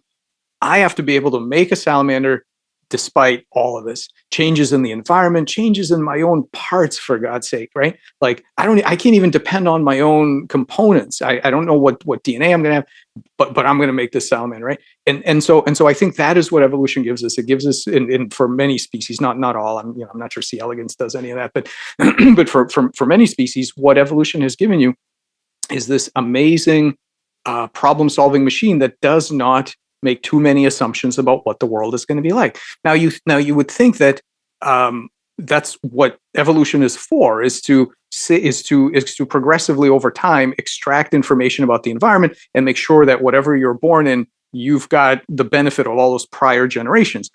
But in machine learning, you've got this notion of overfitting, overtraining on your examples.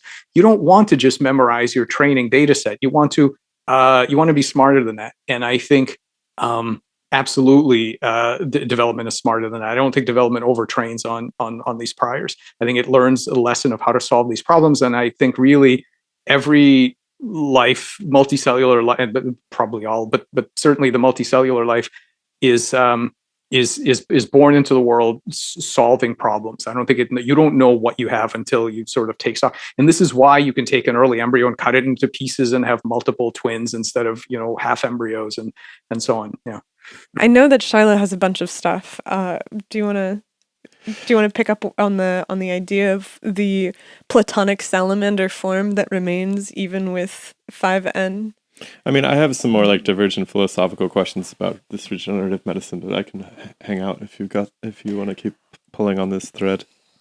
I mean, let's stay here for a little bit, because I think the regenerative medicine is what this all kind of centers around, right? Because we want to be able to see, as much as I don't like the idea of science being an instrumentalizable process where there's discovery simply for the sake of discovery, we all live within a system where the discoveries at some point need to be instrumentalized onto something in order to get people to really see the point of it and to really get people viscerally invested in it. And so I think that might be a good place to end. But where do you think the platonic form of the salamander comes from? The idea that you can take this embryo and you can screw with it, you can change the genetic organization, you can make the cells enormous so that it goes from cell signaling to create a kidney tubule to just one cell that wraps around it. Like, what is that? Yeah, boy, that is the hard question, isn't it? I mean, I should say from the beginning that I don't know, but I think we definitely start with that. But we can say a few things about it. One thing is that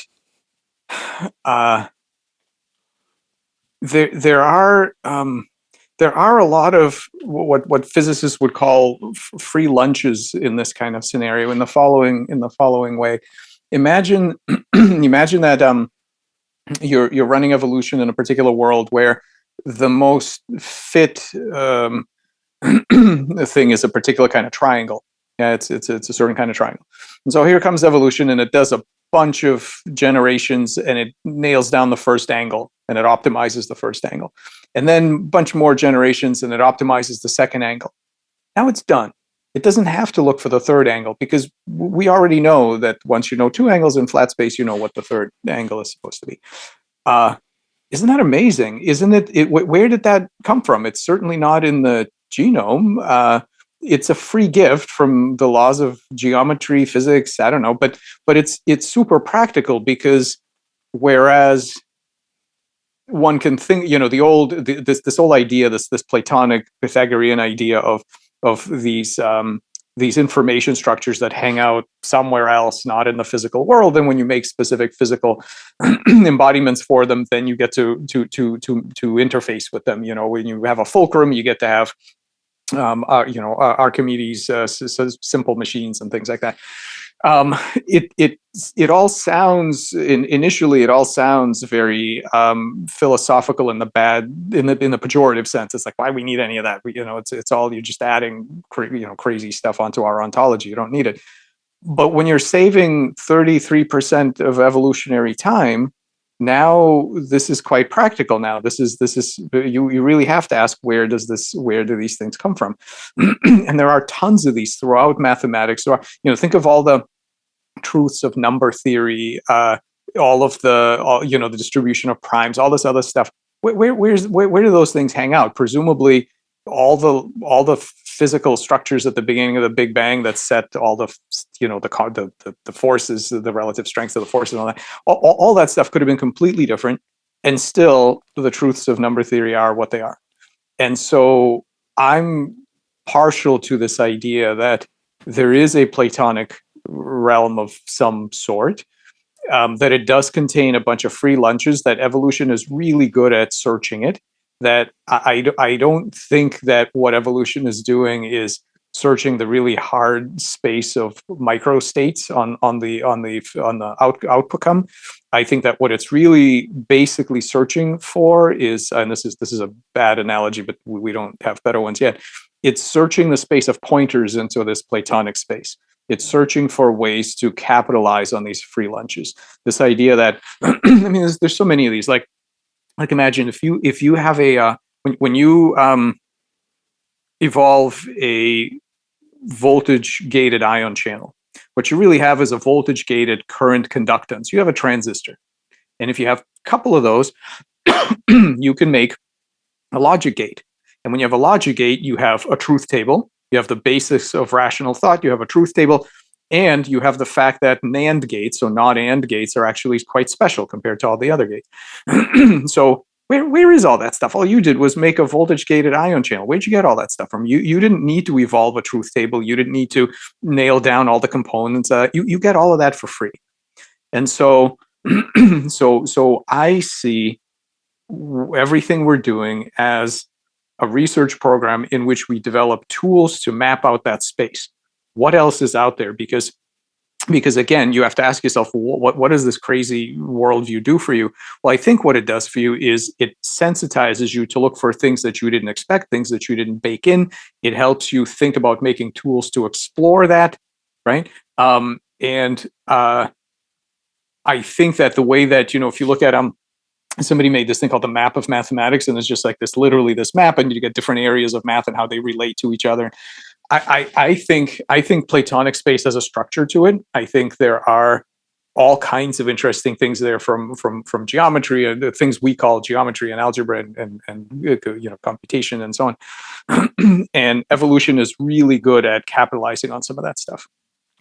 And so what else? So to get back to your question, does the form of the salamander hang out there?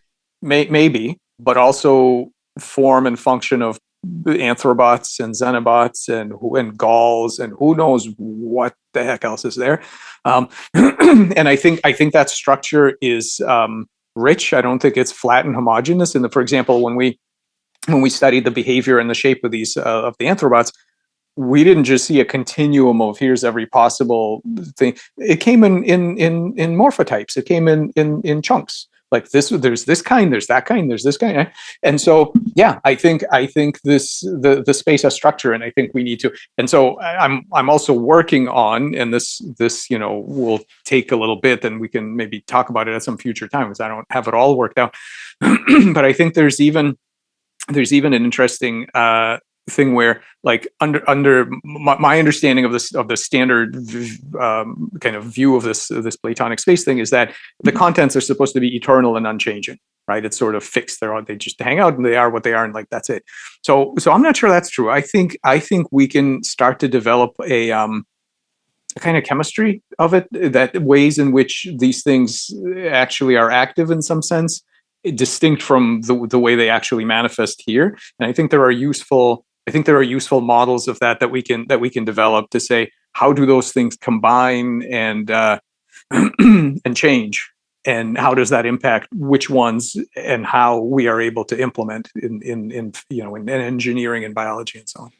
I wonder to what extent those forms are stored in the external environment too. Like when you were talking about the nephron tubule things, I was thinking, I wonder how much the hydrostatic pressures and so forth are sculpting the cell into the form that it takes, and how much of the salamander is a product of forcing by the world, the entire, I mean, I hate to say the entire universe, but essentially everything collaborating to make the salamander.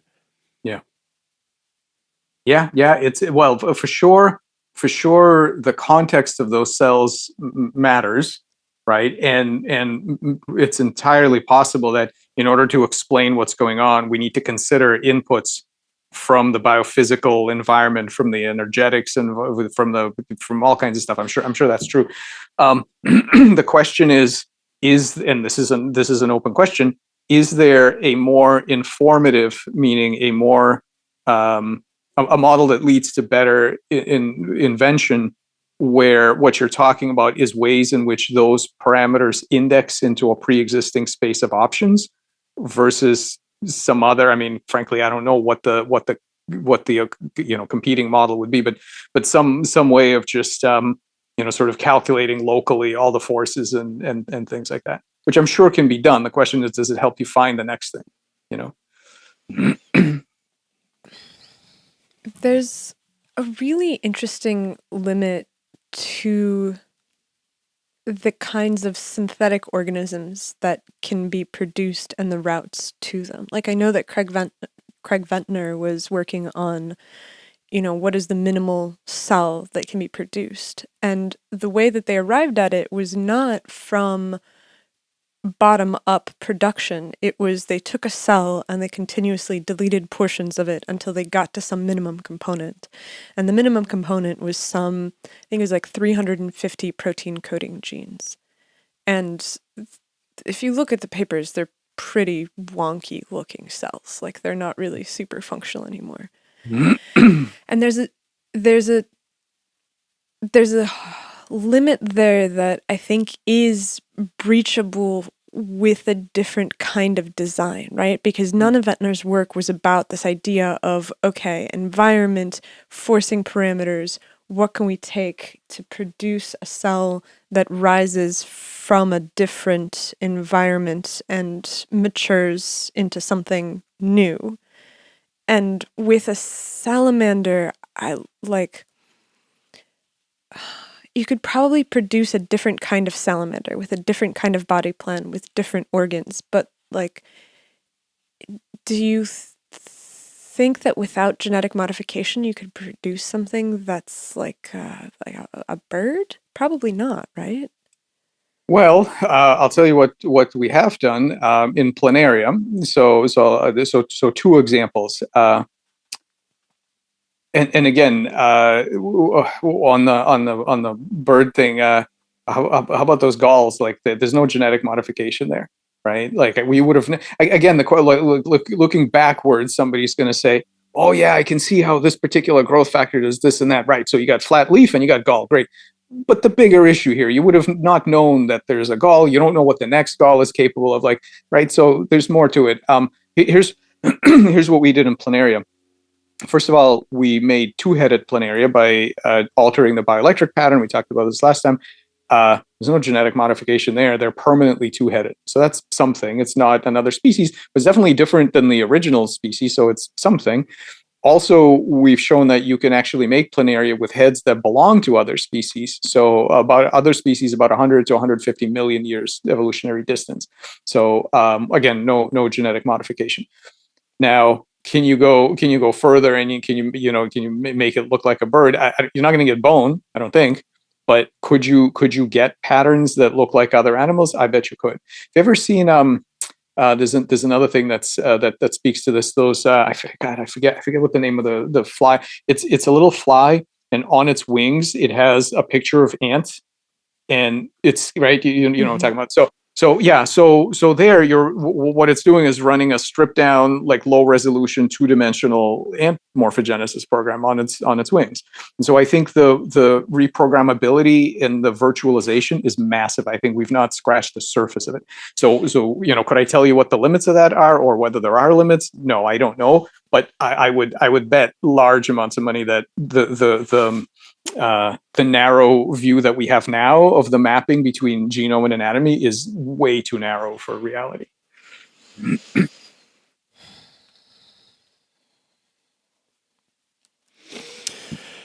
So one of the things that comes up a lot when I discuss your work with people who maybe aren't scientists or aren't really thinking deeply about these questions is, okay, great, we'll be able to regenerate our organs, maybe we'll live for a very long time, but the brain or the mind starts to become an issue at some point. And there's something about the mind that's very different from a kidney in that it seems to be that the cells, the functionality of the brain, let's say, I know that the mind is sort of delocalized, but let's say the central nervous system, or whatever you want to call it, the thinking machine of the body, those cells patterning depends on their experience. And so if you had a disease of the brain, like a brain tumor or something, in terms of treating damage to the brain or regenerating the brain, is it conceivable that we'll be able to, in some sense, pattern these experiences without having gone through the entire path of the life in order to have those connections? It just seems like kind of the expert level regenerative medicine would be this very dynamic architecture, this web-like network, which it just depends on a past almost in a way that perhaps a kidney doesn't. Is that something you've given any thought to? Yeah. I think about this a lot. A few things. First of all, your brain is different from the kidney, but I don't think it's because the kidney doesn't think. I like right now, my left hemisphere is having a chat with your left hemisphere, and we're sort of pretty proud of ourselves for having language and stuff. But there are plenty of other systems in the body that solve problems, that navigate physiological and other spaces, and we just don't sense them any more than we sense each other's consciousness. So I'm actually not sure it's special in that way, but. To address your other point about how do we deal with long-term memories, I'll give you the kind of bummer idea and then the positive idea after that. The bummer idea is this. I don't know. Let's imagine, and this goes back to like the traditional view of heaven, right? Like this idea of eternal. Let's say you live unlimited amounts of time. It's aside from any issues of regeneration or damage or anything like that. It isn't obvious to me that any cognitive system can stay sane for an unlimited amount of time. Like, I'm pretty sure I could keep myself busy for 10,000 years, probably, but like 10 million years, I don't know, of a while. And would you be able to integrate your experiences from 10,000 years ago at some point? It's like, I wonder if we just start pasting. I feel like I paste over my experiences at some point. I replace them with new experiences. There's obviously the cognitive psychological modeling where we're constantly rehearsing our memories as we go. And it's not clear that you would even have access to your experience at some range. And maybe that's what you mean by going insane, is you just lose track of who you are.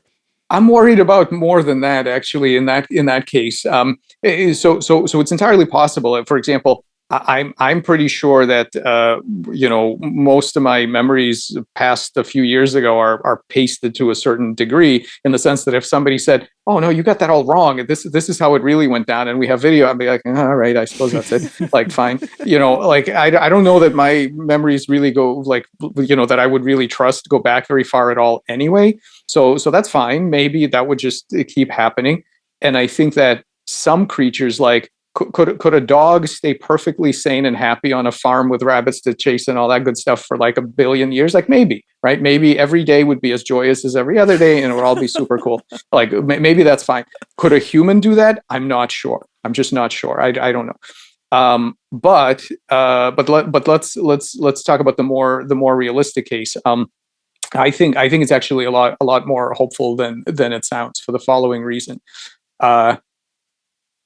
The work on planaria, and this was first discovered by McConnell in the 60s and 70s, and then we replicated the important parts of it in 2013 ourselves.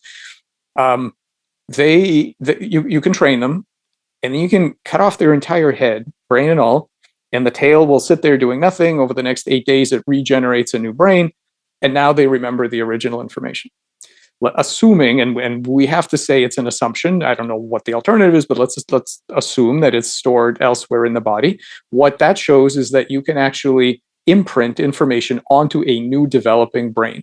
Because until then, they do nothing. It's only once the brain is there that you see the behavior. Wherever the information was, maybe it was neural, maybe it wasn't, maybe it's holographic throughout. There's an amazing book called Shuffle Brain about salamanders by this guy, Paul Peach. And incredible. And he talks about this holographic theory of memory, but maybe it's all over the body. Who knows? It's imprinted on the new brain. Now, I'm not saying we're exactly like planaria, but they're telling us that it's possible. They're telling us that it's possible to imprint learned information onto new brain tissue. I actually don't believe that memories are encoded by the specific micro architecture of your synapses. That story that story is increasingly sort of cracking at this point. And whatever it is, I have a feeling that if we do regeneration correctly, the memories will regenerate. Now so I think that part is optimistic. The part we have to keep track of is that in an important way, I think we are all like planaria in that we don't have access to our past. What we have access to are the engrams that the past has left in our brains and bodies. And at any given moment, and I don't know the thickness of that moment for each of us, but at any given moment, all we're doing is reconstructing a plausible story based on those engrams about what happened before. And we all know it's fallible, and it's, and every time we do it, we sort of alter it to the thing you were just talking about. We're all doing that anyway, all the time. Like we are basically, like people say, oh my God, these planaria are amazing. Yeah, we're pretty much all doing that, all the time, I think. So given that the core self is a process, it's a continuous homeodynamic process. It's a reconstruction. That's not a physical structure that kind of sits there and you might lose it. And then what happens? I think we're fine. I think we're going to, if when we get to the point of being able to regenerate brain tissue, I think we're going to be fine. And I want to also put in a couple of other pointers to some stuff. First of all, and I have a student, Karina, with whom we are writing a review of all the mismatches between brain state and cognitive state. But there are these cases of there are many cases, many different kinds of cases, but I'll just talk about one, which is these specific cases of hydrocephaly, where someone is born with a very high fluid pressure in their skull, and that prevents the brain from developing. And so, this guy Lorber in the 80s documented some guy that had less than a third the brain volume of a chimpanzee, and he was doing a master's program in math, and he had above normal IQ, and like you wouldn't know, he would introduce himself and meet people. He would take a flashlight and shine it in one ear, and it would sort of like pink light would come out the other end, and he was completely fine. And so I think our mapping of information to brain medium is we don't understand how it works. We have no idea, and there are many other clinical cases that underscore this idea. So I think I think it's going to be fine. I think it's much more robust. And you can think about the caterpillar butterfly thing, right? Like, not only so caterpillars basically destroy their brain, they break up most of the connections, but when you do these experiments, this is again some of Doug Blackiston's old work, when you check the moth or butterfly, they remember the original information that you trained the caterpillar on. Not only do they remember, but they actually generalize across that process, because if you train them to eat a particular kind of leaf on a particular color background, the moth or butterfly will go feed the same way, but they don't eat leaves, they drink nectar. And so you're not remembering that leaves, this particular color means leaves. What you're remembering is food. So you're actually smart enough to generalize the category to a complete, when I'm a completely different kind of being that doesn't care about leaves at all, whereas before that's all I wanted, but now I don't care about leaves at all, I'm still going to generalize, and I still know what I want. So, right. So amazing. There's so much plasticity here. I think we're going to be fine. This makes me think of the reports that I've read of people who have organ transplants. Yeah. And appear to manifest the characteristics of the people that they get a heart transplant or a lung transplant from. Yeah. We wanted to cover it in that review. There's not enough clinical, well-documented clinical cases, but you're right. And I've talked to transplant surgeons about this kind of stuff. Interestingly enough, kidney donors, liver donors, they don't talk about that stuff. It's heart lung. I don't know why. Again, the numbers are small, so I'm not sure what, the really egregious cases are there's not that many documented. But yeah, there's something going on here. And we have a bunch of unpublished data generated by Johanna Bischoff in our group, where we transplanted little pieces of two-headed planaria into one-headed planaria, and some percentage of them, if you recut them again, they convert to two-headed.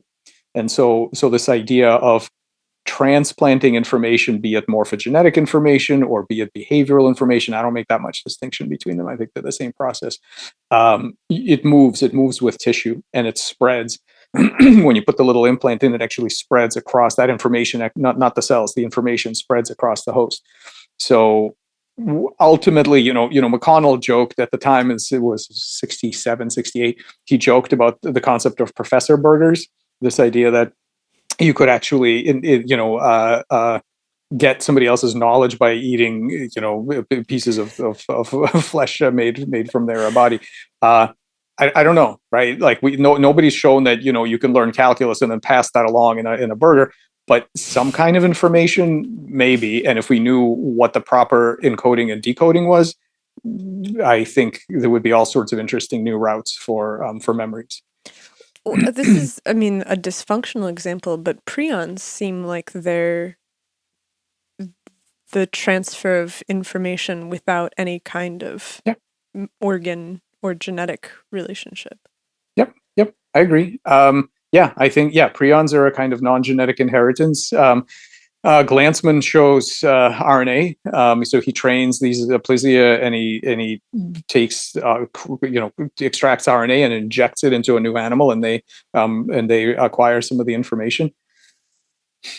Yeah. It's just really fascinating because when we were talking about the tadpoles with the eyes, some of them are wired into the brain and some of them can see without being wired into the brain. And so you have all of a sudden this new framework for understanding even something as basic as visual perception, where we equate it from conventional frameworks as being a necessary eye-brain relationship. And so if you start to release that and all of a sudden it's actually in the body, does that radically change the way that we have to consider of bodies and minds and consciousness? To me, it seems like it must.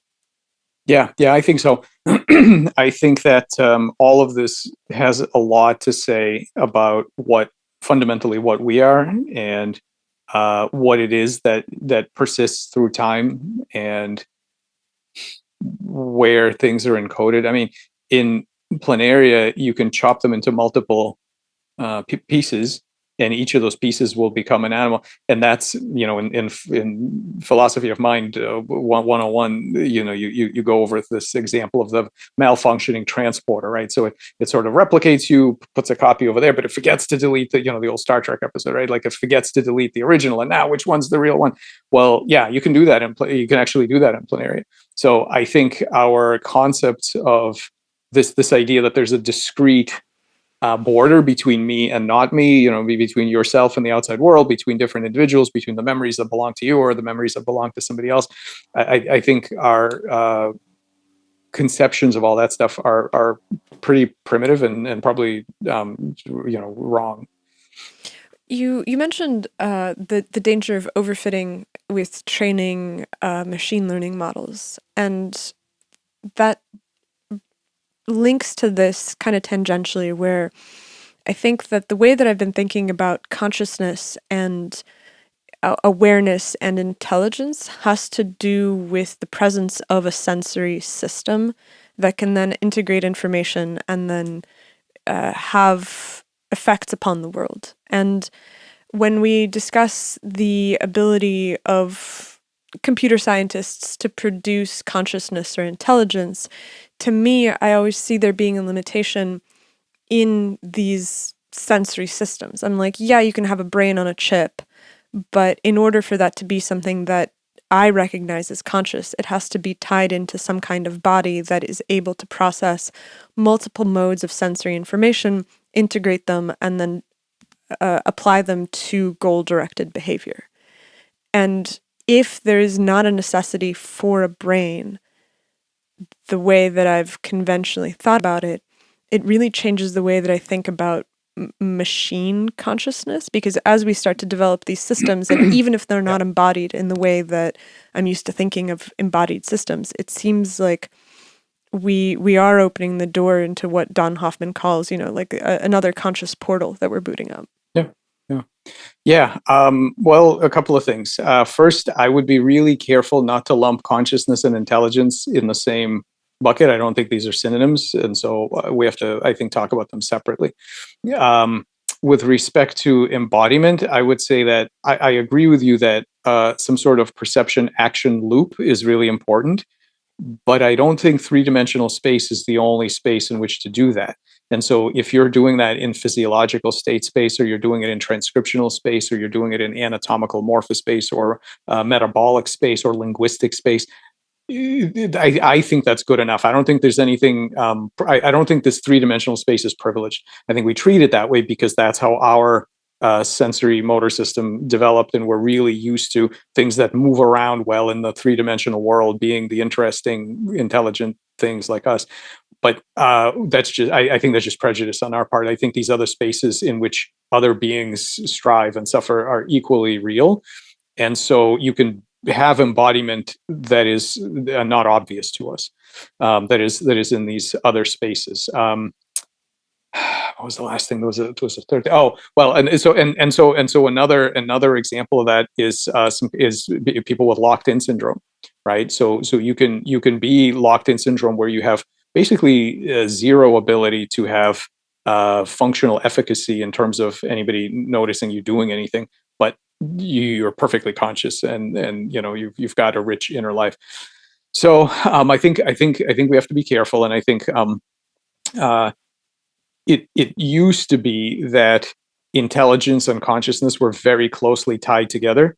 I think that evolution kind of makes sure that those things go together, and things that are naturally evolved, you can kind of gauge one from the other. Probably, like, again, we really don't know, right? So the other minds problem is serious when you start to think about unconventional things. Like it's pretty easy to say, oh, come on, I know you and I both have minds, even though I don't have access to yours, but I'm going to give you the benefit of the doubt. Well, that's easy until you get to things that don't actually look like you or are made of something different, right? It gets really hard. Intelligence is easy because problem solving ability is a third person verifiable objective competency. First person consciousness is different and difficult.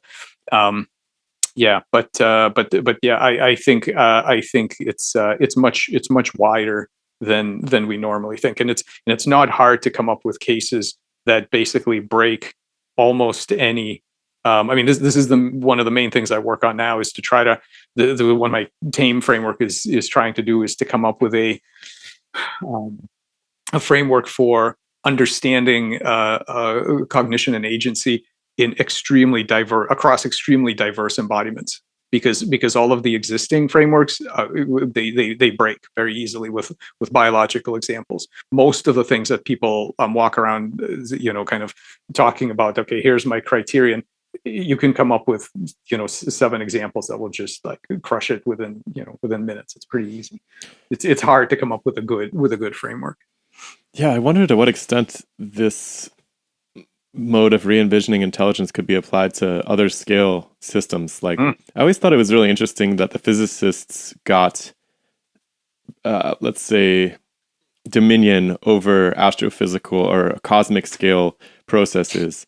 I could imagine a different planet with humans on it that the biologists took over that work and saw different things, different patterns in the sky, and different, let's say, behaviors of galaxies or systems, and approach them as intelligent, and that wouldn't be treated as superstitious or irrational in some sense. To what extent have you have you collaborated with astrophysicists about this possibility? I don't know. It just seems like in some sense very heretical, but at the same time I can't find a rational cause for why that's so. Yeah. I think two things to think about there. One is that I think the reason that I think you need an impedance match, a kind of cohesion between the tools you're using and what you're hoping to find. I think the reason that physicists always see dumb matter and dumb machines and never mind is because they're using tools that are very low agency tools, voltmeters and rulers and telescopes and things like that. These are very low agency things. All they're ever going to see is low agency stuff. I think you need minds to recognize other minds, and so that's one thing. Another thing is this. I feel very strongly that assessments of whether, I mean, people say this to me all the time. They say, "Oh, your team framework is very kind of panpsychist. So what? You're just going to say that that the weather and the sun are conscious too?" Well, my point is this: you can't say that. You can't just say anything. You can't say it is or it isn't. You have to do experiments, and so both directions are bad, right? So in the olden days, every rock had a spirit behind it, and every whatever like that's so that's problematic, because then you say, well, what is that doing for you and your ability to understand the rock and whatever. But the other option, when you say, oh no, the weather definitely doesn't have any agency to it, I don't know, have you tried training it? Because we have tools in behavior science where you can actually address novel systems and ask, does this thing have habituation, sensitization, associative learning, predictive coding, metacognitive assessment, all that. These are not things you can have feelings about or preconceptions about. You have to do experiments. So my question is, yeah, you can entertain. I think you can entertain the idea that, wow, what if the whole galaxy is this like giant intelligence? Totally possible, but you can't say that until you've done some sort of experiment, and they have to be perturbational experiments. You can't do it just by observation. That's really key. They did these experiments in the 70s where this guy made these movies where there were different shapes moving around, so triangles and squares and circles and things, and he would show them to people, and people go, oh, look, it's very obvious. The circle's in love with the square, and they're trying to run away, but the triangle keeps trying to break them. Like, you can tell these stories all day long, but the only way to develop them into things that help your research and help you understand nature is to do perturbational experiments. To say, fine, if I put my finger on the triangle and don't let it go, what's going to happen? Or I put a barrier, does the circle really go around and get the square? Like, what's actually going to happen? And so I'm completely open to potential intelligences at other scales of time and space. In fact, I did annoy a bunch of physicists at one point, asking them, could we design a planetary scale synapse? So some kind of a gravitational system where a pulse comes in, and so it's some sort of asteroid comes flying in, something changes, and then the next time, the next 3 asteroids come flying in, it does something different because it's learned and it's got, it's a synapse, right? So it has a historicity to it. And yes, I think you can design such things. Whether they occur in nature, I have no idea. Well, there's some interesting anecdotes. I think there's some flyby anomalies. It's a hard word to say.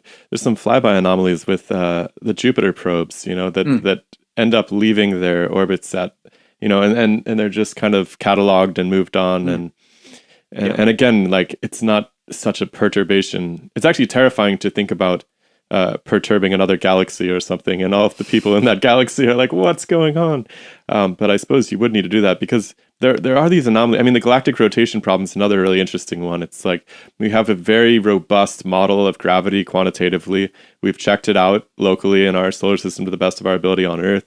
And then we look at these large scale structures, and it's like, well, they're moving by some other means. And it really opens the door. But I suppose without being able to mess with it, you can't really see if it's responsive or if it's just some physical process that we are not aware of yet. I mean, that's the thing, right? Crossing levels between local physical process. Suppose you have a conversation with somebody, and you convince them to go to grad school. You have this, 4 really good arguments why they should go get their PhD, and they do.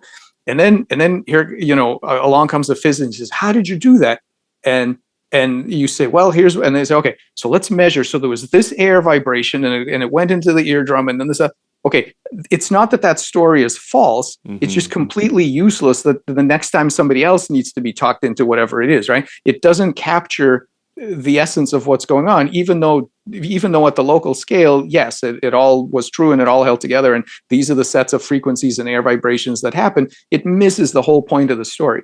So it's almost, I feel it's like, and again, this is just kind of very hand wavy stuff, but I'm working on something a little better. The notion of synchronicity, right? The idea that there are large scale patterns that show up at specific observational scales when you as the observer know what to look for, but down below they are just chance, or they're it's never magic. It's never against the laws of physics.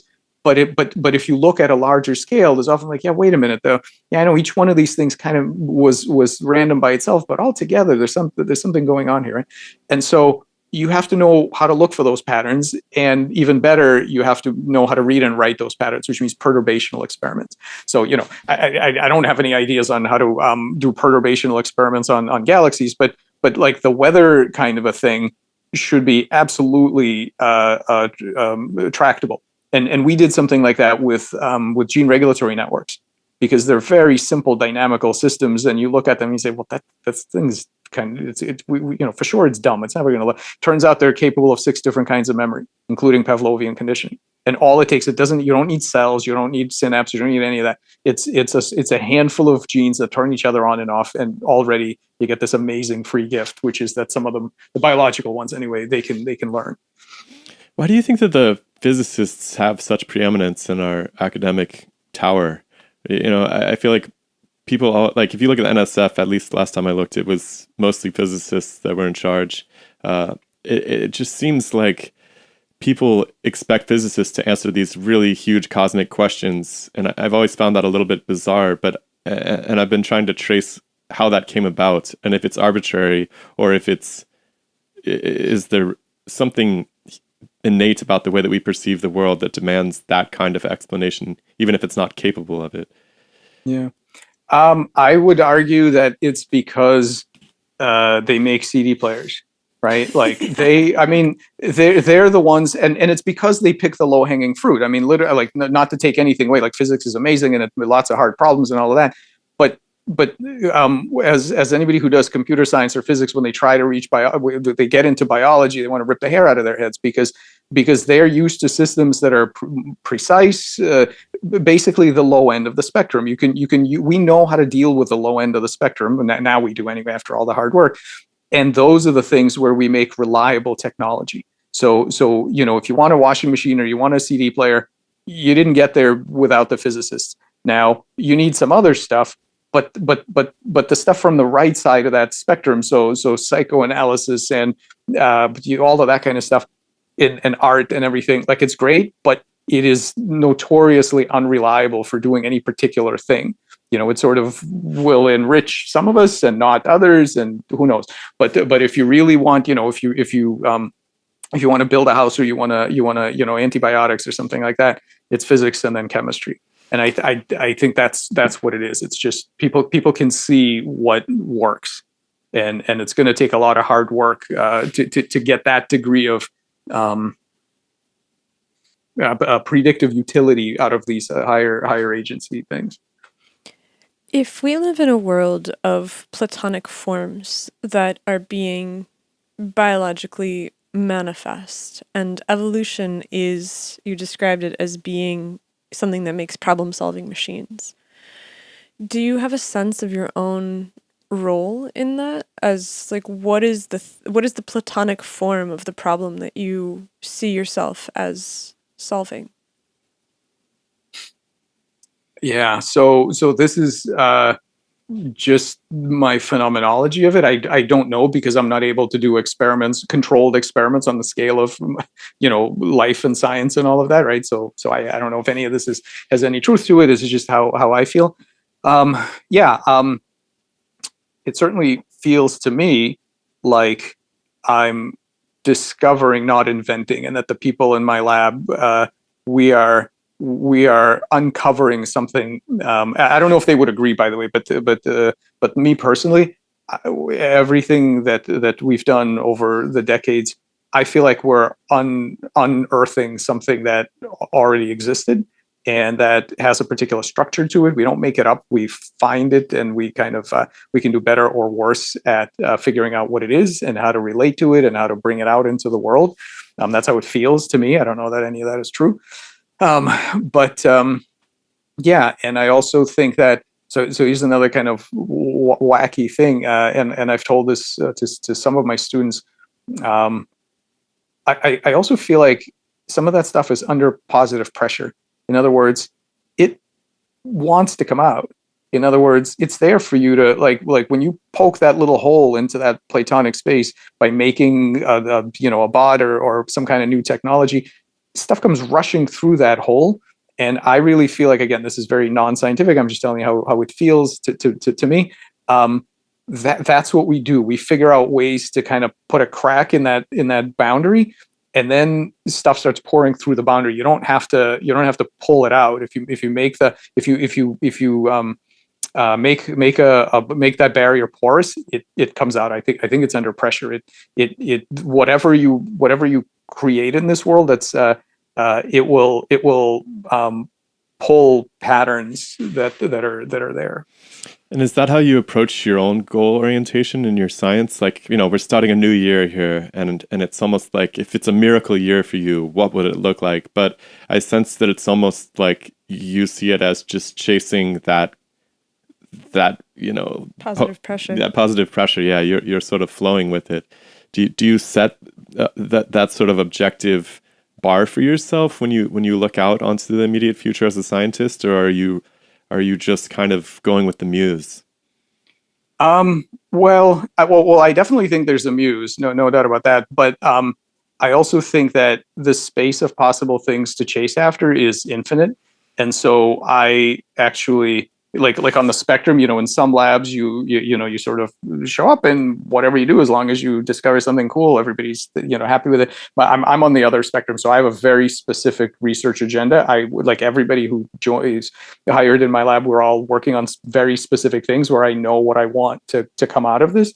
So, and that's not to say that I'm defining it, like designing any of these things. It's just that there are many different things, different muses that one could tune into, and I have one particular one that I'm sort of flowing with, and that means being very thoughtful about what are the channels through which these findings will hopefully flow. The center, I've got a mind map that hangs in our lab, and it's like this giant poster that we put like 9 feet wide that we printed on silk, and the center of the mind map is called Embodied Mind. That's the center. So it's all the different ways, and all the different questions and things that we're doing, and then different people's specific projects are sort of peppered around the leaves of that graph, and so that everybody can see where they kind of plug into this. But it's very specific, and it's very curated. It's a beautiful world that you're building. I really think that I think I've told you this before, that when I went to go study biology, I imagined that it would be the study of what is life. And I very quickly realized that it was much more mechanistic and much more molecular than that in most cases. And one of the reasons that we started this podcast was because I was certain that there were people out there who were asking the larger questions of the significance and pushing the boundaries of what it meant to understand bodies and life itself, because it does seem to be a very weird center of the universe. And obviously that's like a very, Earth-centric or human-centric perspective, but there is something that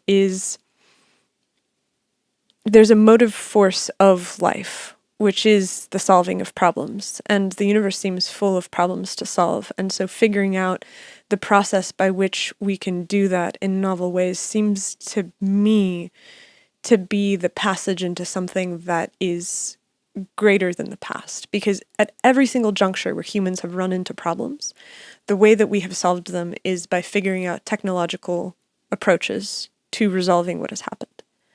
And obviously that creates downstream problems, like you look at the Green Revolution or something. we have solved the problem of mass starvation, but now we have phosphate runoff and pollution of waters, and now we have so many people that we don't have regenerative agriculture that prevents us from just decimating animal life on the planet. And I think that the passage into the next era is the passage of understanding our biology much better than we ever have before. And I think that your work is really, really at the center of this. And I'm grateful to have met you and to know that someone is doing this. It's really, it gives me a lot of hope for the future. Well, thank you so much. That's one of the things I'm happiest about is when people get hope from some of the things I say. This is maybe a good time to point out that it obviously isn't just me. So in addition to the people in my lab that do a lot of the hard work, it's also I have some amazing collaborators that have been pulled together. Some of whom you may want to have on. So people like Richard Watson and and Chris Fields and Mark Solms and some other folks. They really make a lot of this possible because these are. So some of the things I say, these ideas have been around for a really long time, but they've gotten no traction because there's a huge difference between saying something and pushing it to the point where it actually generates new discoveries. And until you do that second thing, it doesn't move the needle. And that's the really hard part. And so there have been a lot of people that I've worked with that have enabled some of that to happen. And I think what you're saying is super important in the sense of understanding life beyond kind of the lowest levels of it, meaning the mechanistic molecular stuff is critical. It's going to be important for us going into the whatever the future of humanity is. The one thing I want to say though is people get hyper fixated when they hear life. People get hyper fixated on the material and on how it gets here. So the biological wet cytoplasmy stuff and the products of evolution. And I just want to say that I think life and that kind of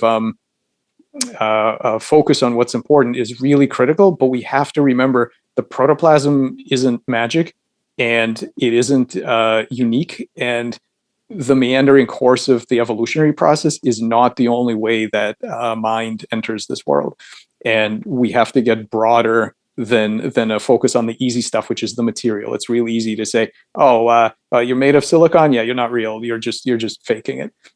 And really the hard work that we have to do as a species is to get beyond those kind of superficial criteria and to really say, what do we really mean by I don't know about life. You can keep life what it is, but cognition, I think, goes way beyond the living world, and we have to understand. We have to develop rigorous frameworks of recognizing it in novel guises that we wouldn't necessarily say are alive.